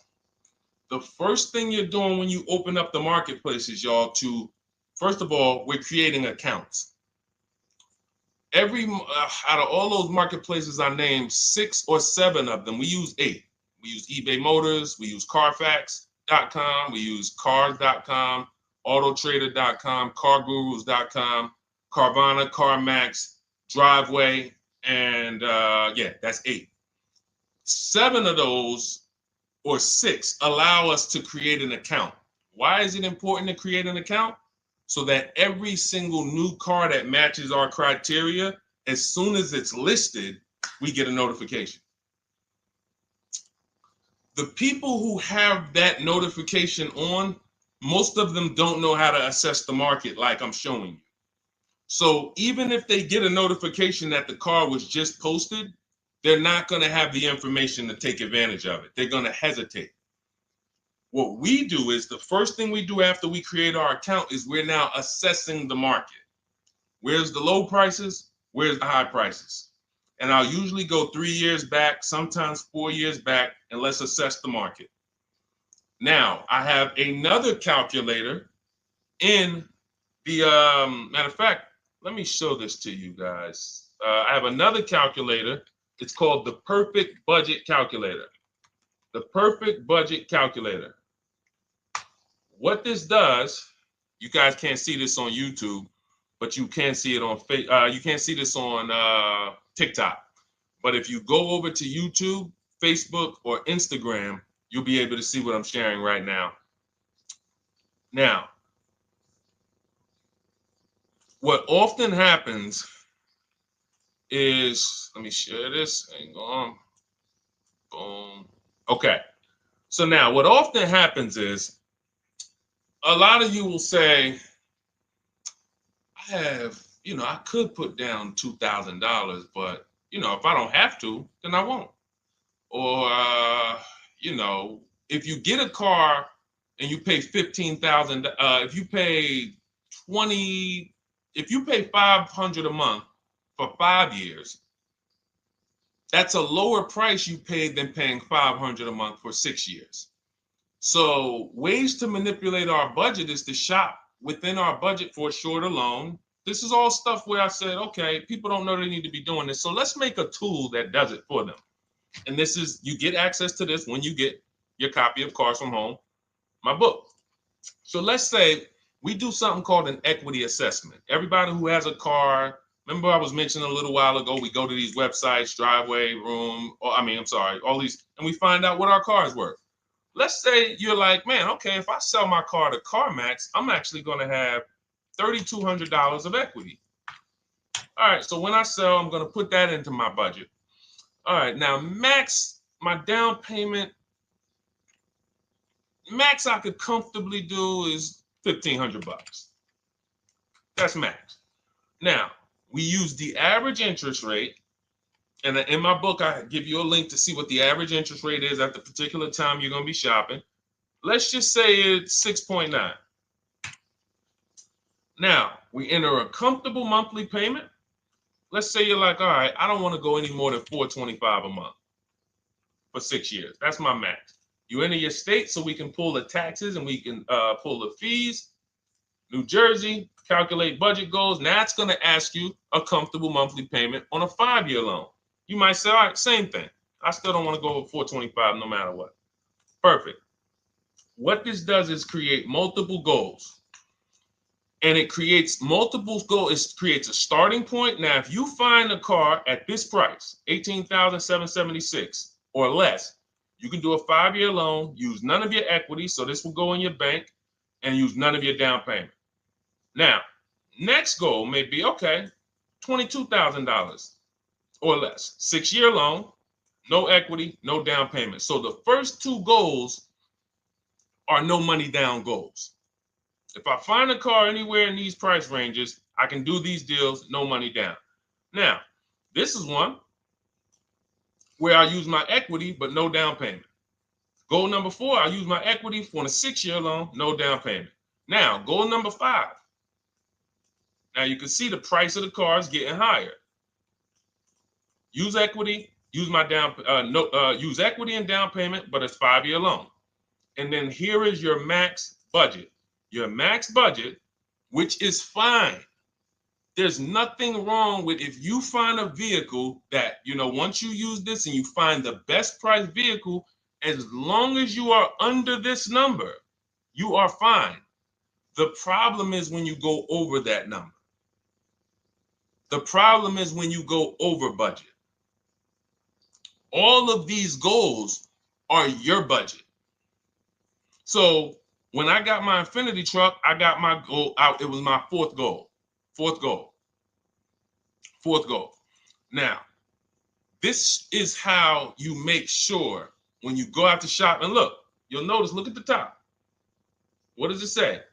You select your state determines the sales tax, will factor it in, give you precise figures. Now, you'll notice, what about the fees, Deshone? Don't all these cars charge fees? We've already factored in the taxes, and we've added $1,000 for fees. What is $1,000? The documentation fee and the motor vehicle fees. It's all in there. So you can go out and know that's my max budget. I cannot buy a vehicle, make a deal on a vehicle where my purchase price is more than $26,729. That's the perfect budget calculator. So there are certain things that I had to create. No one does them. Everything that I was referring you guys to, all the websites, I was doing this, and there was some things where I couldn't refer you to anything because it doesn't exist. We had to build it. So this is how we make sure we are shopping, whether it be for new cars, used cars, below our budget. And that's not how you make, but here's the thing. I need you, before we go to the next question, I need you to understand something. That doesn't make sure you pay below market price.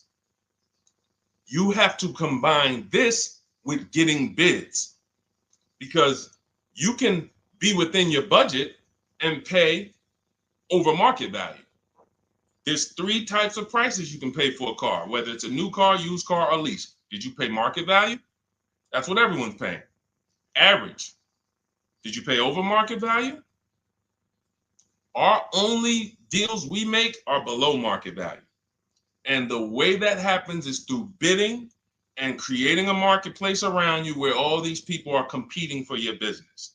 That is how you combine that with the budget.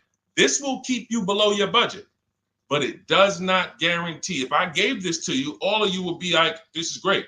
I'm never going to go over my budget again. But it does not, until you combine that with getting bids for whatever you're looking for, you still run the risk of overpaying, even if you're under budget. Okay? Clear? Type $ if you're all clear before we move to the next question. And there's no way for us to do this manually. If there was a way that you could do this manually, trust me, I would have told y'all to saw me make a video about it all day on my social media. There was just no way. We had to build software. And you know, in my book, you guys will have access to at least 5 calculators for counter offers for new cars, true value discounts when you put the new price you put the original new price of the used car deal whatever used car you're buying, you put the new car price in, and then you put in the asking price, and it tells you the true value discount, perfect budget calculator. We have at least 5 softwares that I've custom built, and to make sure you guys get great value. So again, I didn't want to be the person who said, you guys know, there's plenty of people who be like, man, the value I'm giving you guys, I'm gonna charge $2.99 for the book. Whatever. The people who pay, they'll save the money. And the people who pay, there'll be some people, because some people are gonna pay, they just see value. Poor people look at cost. Wealthy people look at value. People who are into financial literacy they don't ask themselves, how much does that cost? They ask themselves, what's the value I'm getting from that? And I could have said, well, you know what? I'm going to help you pay less than everyone on new cars, used cars, leases. We'll do $200, $300 for the book. And I only want to sell it to 1% or 5% of the pie. But at the end of the day, my mission is to help as many people want to be helped. And so that's why I said, okay, $97. But even our welcome offer, you got a chance to get it for $24 if you get there before the 30 minutes is up. Okay? YouTube link, get your copy. And make sure you save the support email, guys. If you see it scrolling across the screen. If, for instance, you don't get your book in 5-10 minutes, it's usually because you typed your email wrong. Reach out to my support team. They'll get you the book immediately. And soon as you pay, go to TikTok. Look, y'all see the links. Go to my bio on YouTube and Instagram. Get your copy. And as soon as you pay your $24, there's going to be a page that says screenshot this page. Right on that page, you can access your book. I want you to have the book immediately, but I also, in case some of you type wrong, big thing, we fat finger stuff. I want you to have the support email so that you can reach out to my team so we can make sure that book is in your inbox so you can use it and start saving money and building confidence. Okay, Dolan, next question, man. Let's keep it rolling.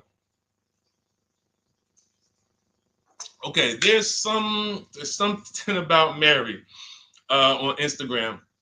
I bought a car as is, and in less than a month, motor lock, can I sue for selling me a lemon? I'm not a lemon law attorney, but that is not what a lemon law case is based off of, in my understanding. Lemon law case is based on you buying a vehicle and the same thing continuing to go wrong at least 3 times. That's a general overview of, what the lemon law process is. And if y'all are enjoying the broadcast on TikTok, can y'all just double tap the screen and keep running those likes up? Every time y'all do that, y'all help TikTok bring more people here, and I appreciate it. If you're going to spend some time with us and, every time just you hear something you like and you're like, man, we got to share this. Oh, and shout out to Madhu for sharing. Here's the thing. I made a video about this the other day because a friend of mine got a used vehicle and the transmission went out on him in about a month. So it wasn't the engine. But when you buy a vehicle as is, it's very tough for you to have any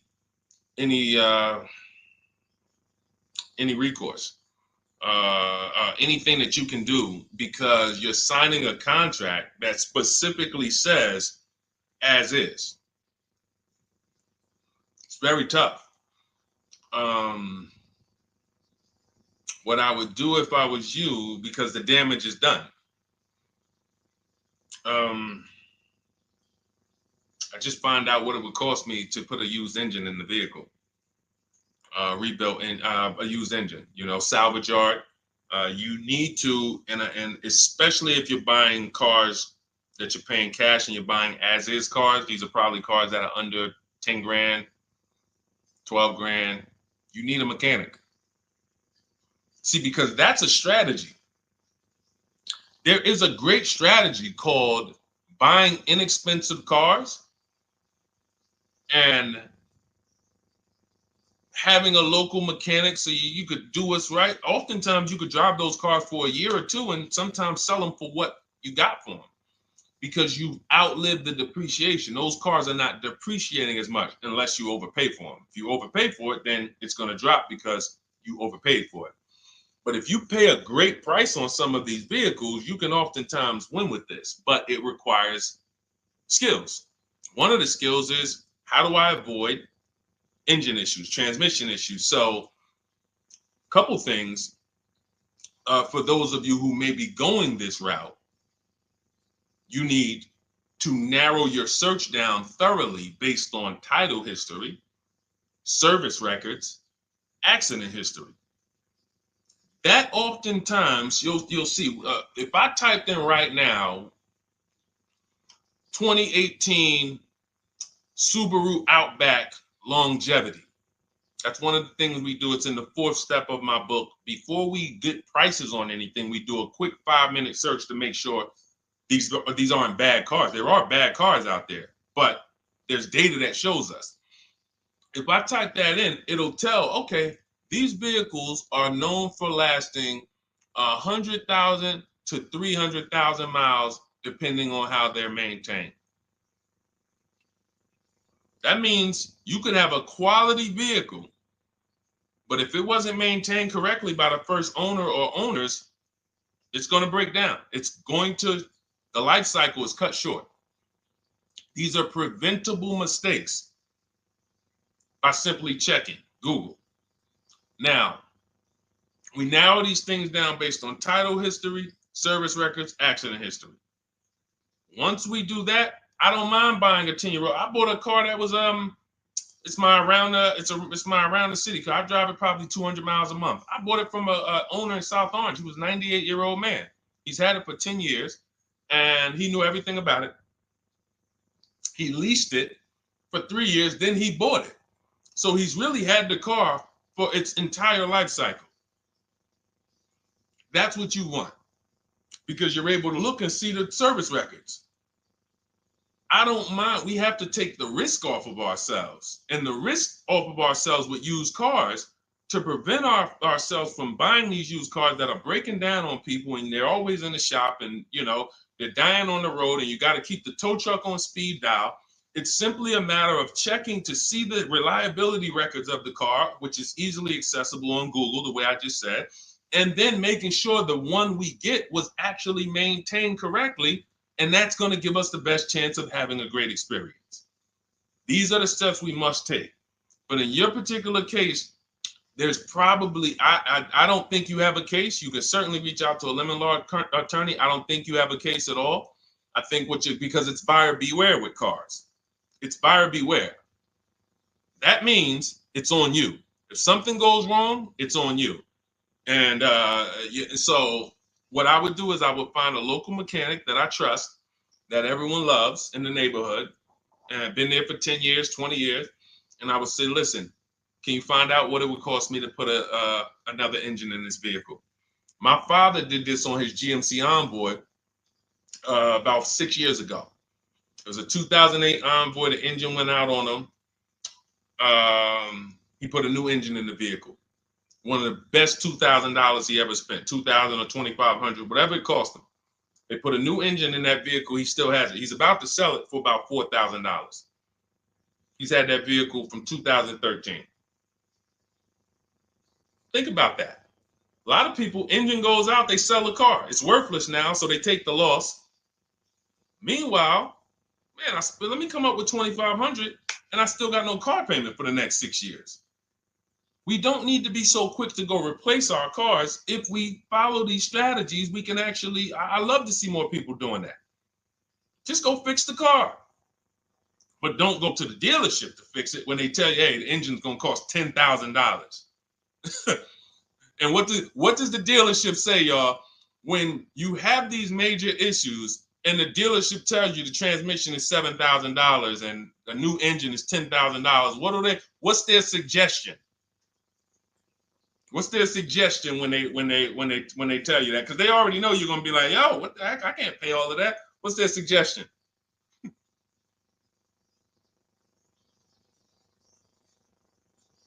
see, let me give y'all some time to type. I just want y'all to know, this is how the system works. So I know somebody. Look, thank you, J. June. Trade it in. Thank you. You see how we can? Oh, look, N.Y. Anderson, buy a new one. So what they do is, exactly, Victoria, they're going to suggest a new vehicle. So if we know, now watch this, as your vehicle is worthless, you don't have any opportunity to put it on a competitive market to see Well, how much would somebody pay for that? They've already assessed the value, and they want to structure your deal, have you take that major loss for that engine. They're going to put the engine in for a lot less than that, and they're going to resell it, and now they sold you another car.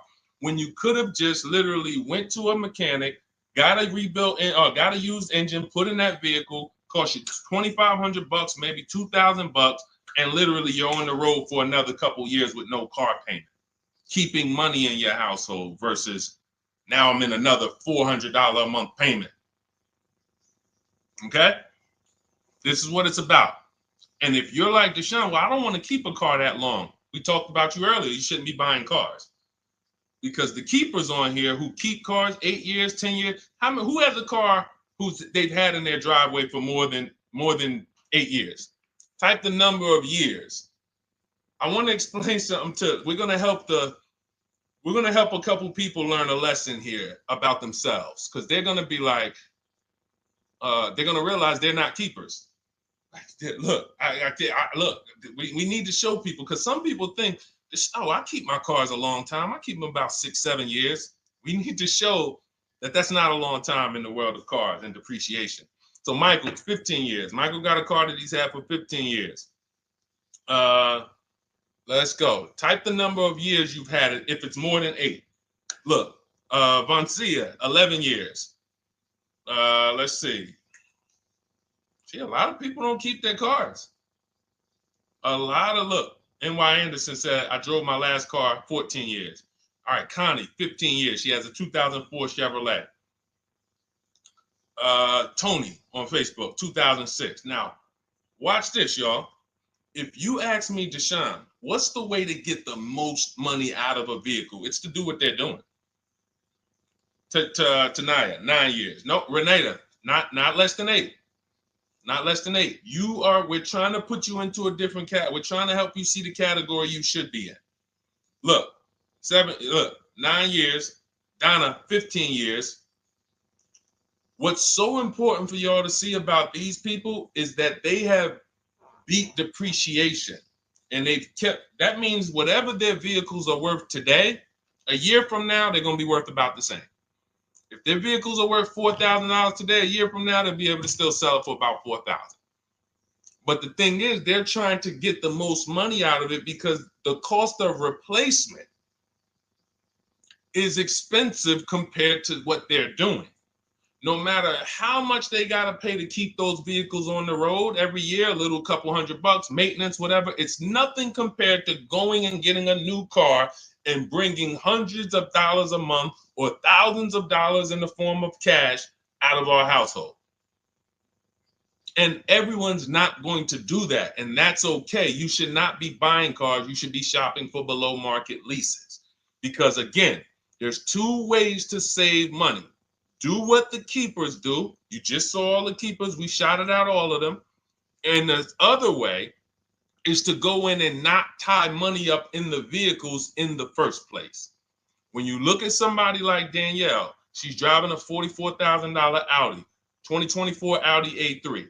That vehicle is $800 a month to buy, no money down. $800 a month for 5 years, maybe $700 a month for 6 years. She's paying $550 a month. She didn't tie up the money in the first place. That's the name of the game with leasing. Bonita on her Telluride. This is also to show you it doesn't matter what the market does. The market could be up or down. We're going to pay less than everyone. This is Bonita.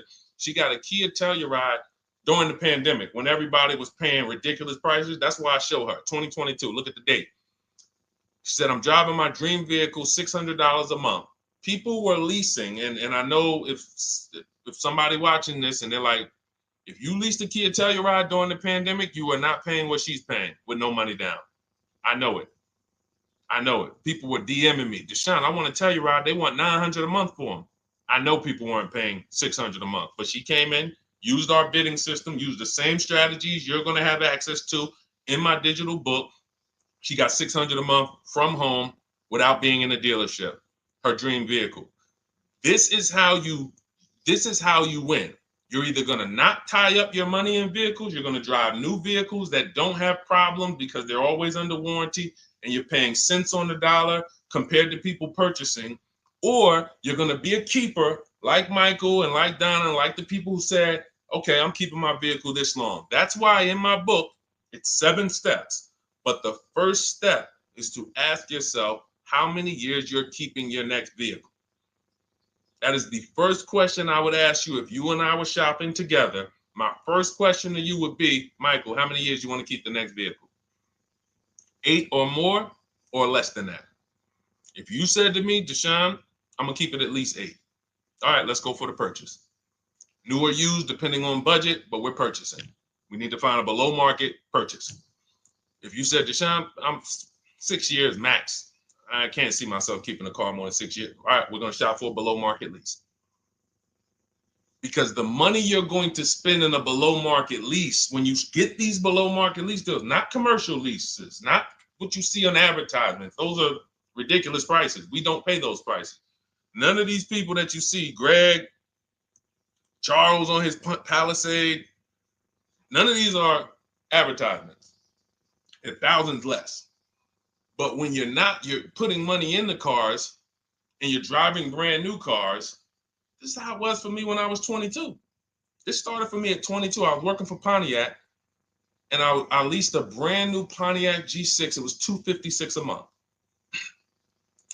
$256 a month. It was like a $21,000 vehicle.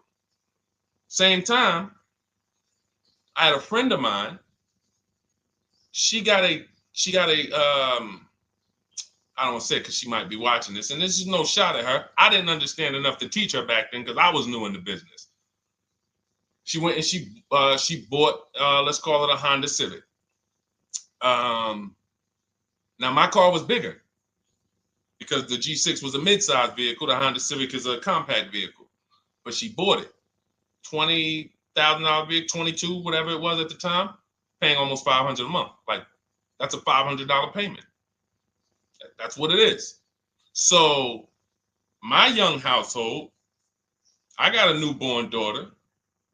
I got a new car I'm paying $256 a month for. Same time, it's got families around me. They're in their 20s, but they're paying $500 a month. This is what showed me, wait, something's going on. And I never stopped. I bought a used car at that time. But since I've had 4 Infiniti leases, I've had a Jeep Grand Cherokee lease, and people always think, D, you must be paying ridiculous money. I see you get new cars every 3 years, but they don't. I'm driving $40,000 cars, $45,000 vehicles. I never paid over $400 a month. Not one of my lease payments was ever. I remember I got this Jeep Grand Cherokee, and it was a $35,000 Jeep Grand Cherokee Laredo, 2018. When I got my offers, the best offer was $330 a month. 12,000 miles per year. And that's what I was driving. If I was driving 15, I would have bumped it up to 15,000 miles per year. I got $330 a month. I went in there and I gave them $330 for that Jeep Grand Cherokee, and I drove off. $35,000 vehicle. This is what I'm telling you guys. This is what is called deal structure. If your deal is not on the right foundation, if you buy but you should have leased, you're overpaying by thousands and thousands of dollars. And you're going to have subpar vehicles with that run out of warranty, and you're going to have the same payment. You're going to have higher payments. I need you out of these 2 categories. I need you in one of these 2 categories. I'm either going to keep my vehicle long enough to beat depreciation, 8 years or more, or I'm shopping for a below market lease. I'm not going to be stuck in the middle no more, buying vehicles and then selling them while they still have a loan on them, negative equity and all of this stuff. This is paramount. Okay, the buying versus leasing thing. I need most of you to put this to bed today. And I think I'm one of the only people that goes into buying versus leasing by the numbers. It's not opinion based. It's not, oh, I think you should lease if you're, depending on the car here, it doesn't matter the car. Doesn't matter the car. You can see Teddy's, let's show Teddy's luxury. Teddy got a BMW. Doesn't matter. He wasn't going to keep it 10 years. Look, goes on a BMW 2024 i4 M50. It's a $73,000 vehicle, $856 a month. $856 a month. Look, he said the dealer's initial offer came in at $937 using the counter offer calculator. Using the counter offer calculator, he counted at $829. 8:56. If you just jumped on the broadcast, I showed you some of the calculators that I created that are in this book. In my book, there's a reason it's 5-star rated. There's a reason people that you can go read what your peers say about that book. Get your copy for 75% off. It's in my TikTok bio. Click that picture of me. Click the link. Same thing on Instagram. Go to my bio, click the link, and you'll see a button that activates the 75% off book. And if you're on YouTube or Facebook, it's in the comments section. 30 minutes only. Get your book so you can have access to all of this. Unless you just have an incredible memory and you can remember everything we talked about over the stream, but none of you can. I know none of you can. That's why, I mean, I couldn't even do it. It's just too much. We're talking about used car strategies, new car strategies, lease strategies. You guys, you're not gonna remember all of that. But anyway, let's go. All right, I think we got time for a few more. Go ahead, Dolan, keep it rolling. Make sure you guys screenshot the support page. As soon as you pay for your book, the book is on the thank you page. Remember that. I don't want you, I send you the book 2 ways. As soon as you pay, it says access your link below. Open it.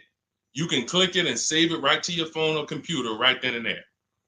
If you do not save it right then and there, make sure you screenshot the support page or use the support email that's scrolling through the screen. This is not for questions. Do not send me general car questions here. I don't answer questions by email. That is strictly for those of you who have your book and you're like, or you paid for the book and you're like, okay, where is it? It's usually because the email was wrong. That's okay. Hit that support email so that my team could send you the link out so that you can have your book today and start digging into it and using it. Even if you're not shopping right now, you can still map a plan out. Go ahead, Dolan, shoot the next question up.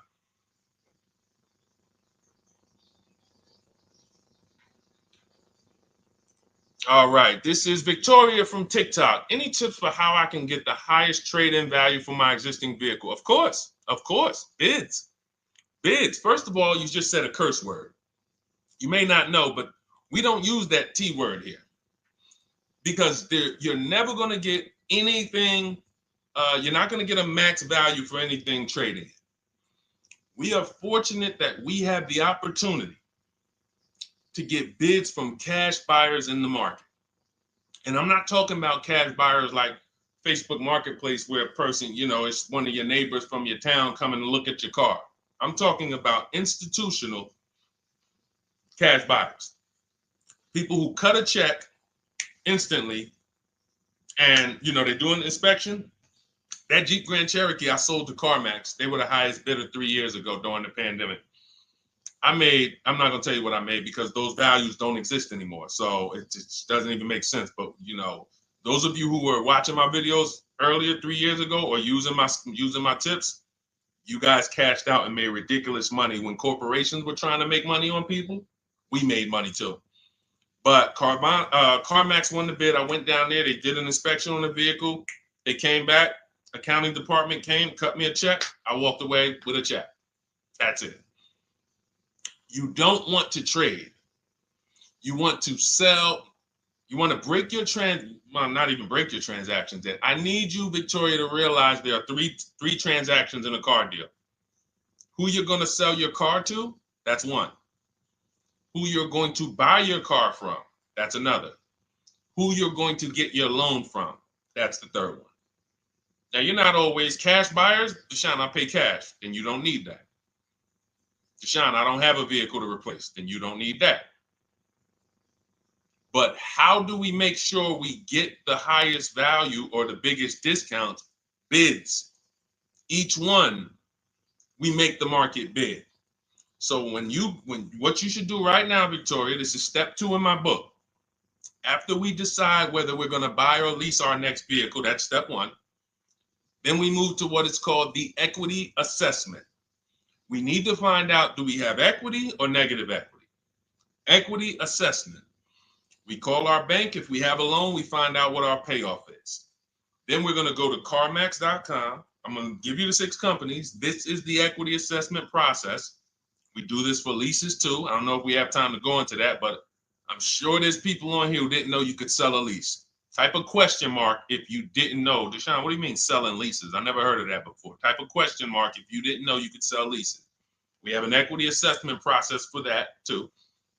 But what you would do is you go to CarMax, Driveway, Carvana, Kelly's Blue Book Instant Cash Offer. This takes 20 minutes. Auto Nation, Sell My Car, and Car Gurus, Sell My Car. Car Gurus, Auto Nation, Kelly's Blue Book Instant Cash Offer, Driveway, Carvana, CarMax. 6 offers in 20 minutes. That's bids. See, everything we do is a bid. That's how we have peace of mind. We don't negotiate. We make people negotiate with each other. There's 2 schools of thought. I want to remodel my kitchen. I want to remodel my whole kitchen. I go in and I have 5 people come out to give me a quote. One of them comes in and I start negotiating with them. Hey, you got to take less. Hey, you got to take less. You got to take less. I don't know if it's a good price or not. But when I come in, the first person comes in, I say, hey, okay, great. Is this your best offer? I'm having a couple other people come by. Oh, okay. Okay, thanks a lot. Next offer? Oh, next offer? Oh, well, listen, look, I could beat that. Oh, I'll give you another 5,000 off. They're competing against each other. When someone knows you are shopping their competition, you're making them compete with each other. They're negotiating with each other, not with you. That's a bar. Type of exclamation point if you got that. When people know you're making them compete with their competition, they're negotiating with their competition, not with you. That's the power of bidding. That's why we got grandmothers and single mothers that can come in and do this. That's why we got people who can come in and do this. You know, how are people getting these prices? Not negotiating, because they're making people negotiate with each other to earn their business. They're making banks negotiate with each other to earn their business. It's a beautiful thing. Banks and dealerships depend on you not making them compete. They want to negotiate with you and try to make you imagine and make you think, well, that's the bottom.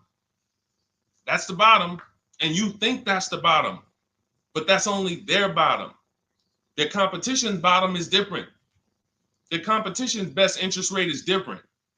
Their competition's best discount is different. And why is what we do so easy? Because we're right here in our houses. That's why our entire system, our company, my book, our mindset is called Cars from Home. Cars from Home. It encompasses everything we do. Cars from Home. So that's what you do, Victoria. First thing you do is you go to those 6 websites, get your 6 cash offers, and that's going to be higher than any dealer you would ever consider trading the car to. Guaranteed. And this also allows us to eliminate the fake emails we get. All of this stuff is computer generated. I know you guys get these emails. Hey, Deuce, great news. We need your 2016 Kia Optima. We have a customer looking for it. We'll pay you $2,000 over MSRP. Who's gotten those emails? We'll pay you $2,000 over Kelly's Blue Book. Who's gotten those emails? Deuce, the list is CarMax, Carvana, KBB Instant Cash Offer, Driveway, Auto Nation, and Car Gurus. Car Gurus. That's step 2 in my book, the equity assessment process. This is stuff we do before we start shopping. Decide whether we buy or lease is step 1. That's going to put our deal on the right foundation. Step 2 is the equity assessment. Everything we do is a path. It's a clear, easy path. Okay, so yeah, I forgot the question that I just asked, but let's go.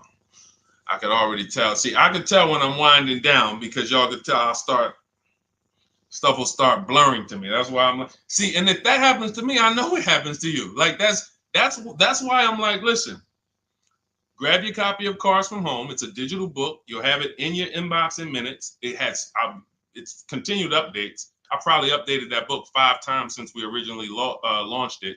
Added calculators to it. Those weren't in it originally. I've added the calculators. I'm committed to making stuff better without being like Like, imagine this. Oh, well, you bought volume 1 of Cars from Home, but I just put a new tool in, guys. Now you're going to get volume 2. And now every time a website changes, you got to get volume 2 and volume 3. And 5 years from now, you're getting volume 9 each time. It's like, no, literally one-time cost. And I can't tell you if that'll be around forever.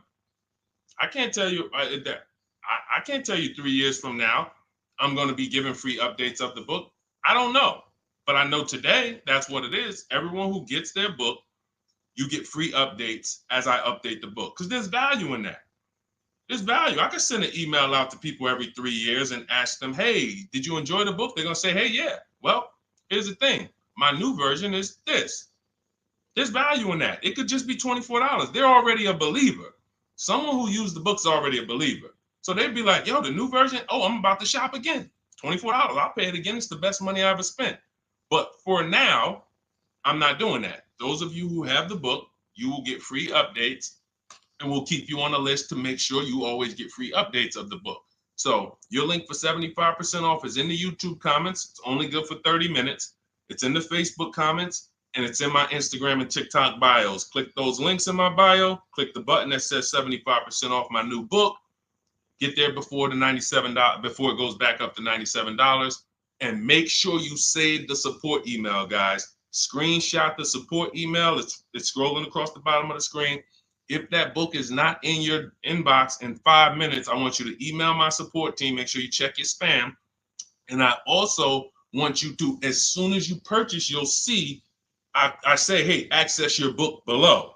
So there's a link where you can click, open it up, get your book immediately if you want to download it, but I also email you a copy. But make sure you save the support email just in case. And again, that email is not for questions. Okay, it's not for car shopping questions, nothing like that. That's only to make sure you get your book. Okay, so great. Listen, great job. We've been on here about 1 hour and 20 minutes. Great questions. You guys know I like to go into detail in these questions. I would love to be able to get through 100 questions in 1.5 hours, but that's just not the way it works. We're not talking about buying, $100 items here.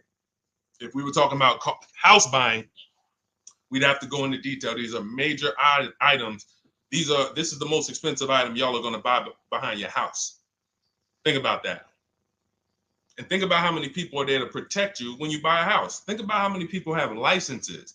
See how that question got asked earlier? Can they sue if it was a house and they did you wrong? Sure. You can go before the real estate commission. People can lose their license. People can lose their ability to practice real estate. If they did something unethical, you can bring them before a court and a judge, and you can have recourse. You can get, justice. Cars, you got nobody. No one's licensed. The person who's helping you buy your car that you're sitting there negotiating with, which I want you to stop, they might have just got that job. And they didn't get that job because they're a finance expert and they're someone who understands how to help you, because they're not going to ever make you compete against. They're never going to put you in a position where you can make them compete. They'll say, hey, let's negotiate. But here's the thing. That person just got a job because, you know how many people walked in a dealership with a good smile and a good personality? 2 weeks later, they're selling cars. These are the people that are helping you. They're not licensed. They didn't go through school. They didn't go through ethics training. They didn't go through any of this stuff that realtors and brokers have to go through to help you buy houses. So when you get your car, it is on you. That's why you want me working with you. You want my blueprint. You're not by yourself. You're watching my videos. Once you get my book, you can stop watching my social media videos. I don't want you watching my social media videos if you have my book. It's just going to confuse you, because what my social media videos do is warn you what not to do.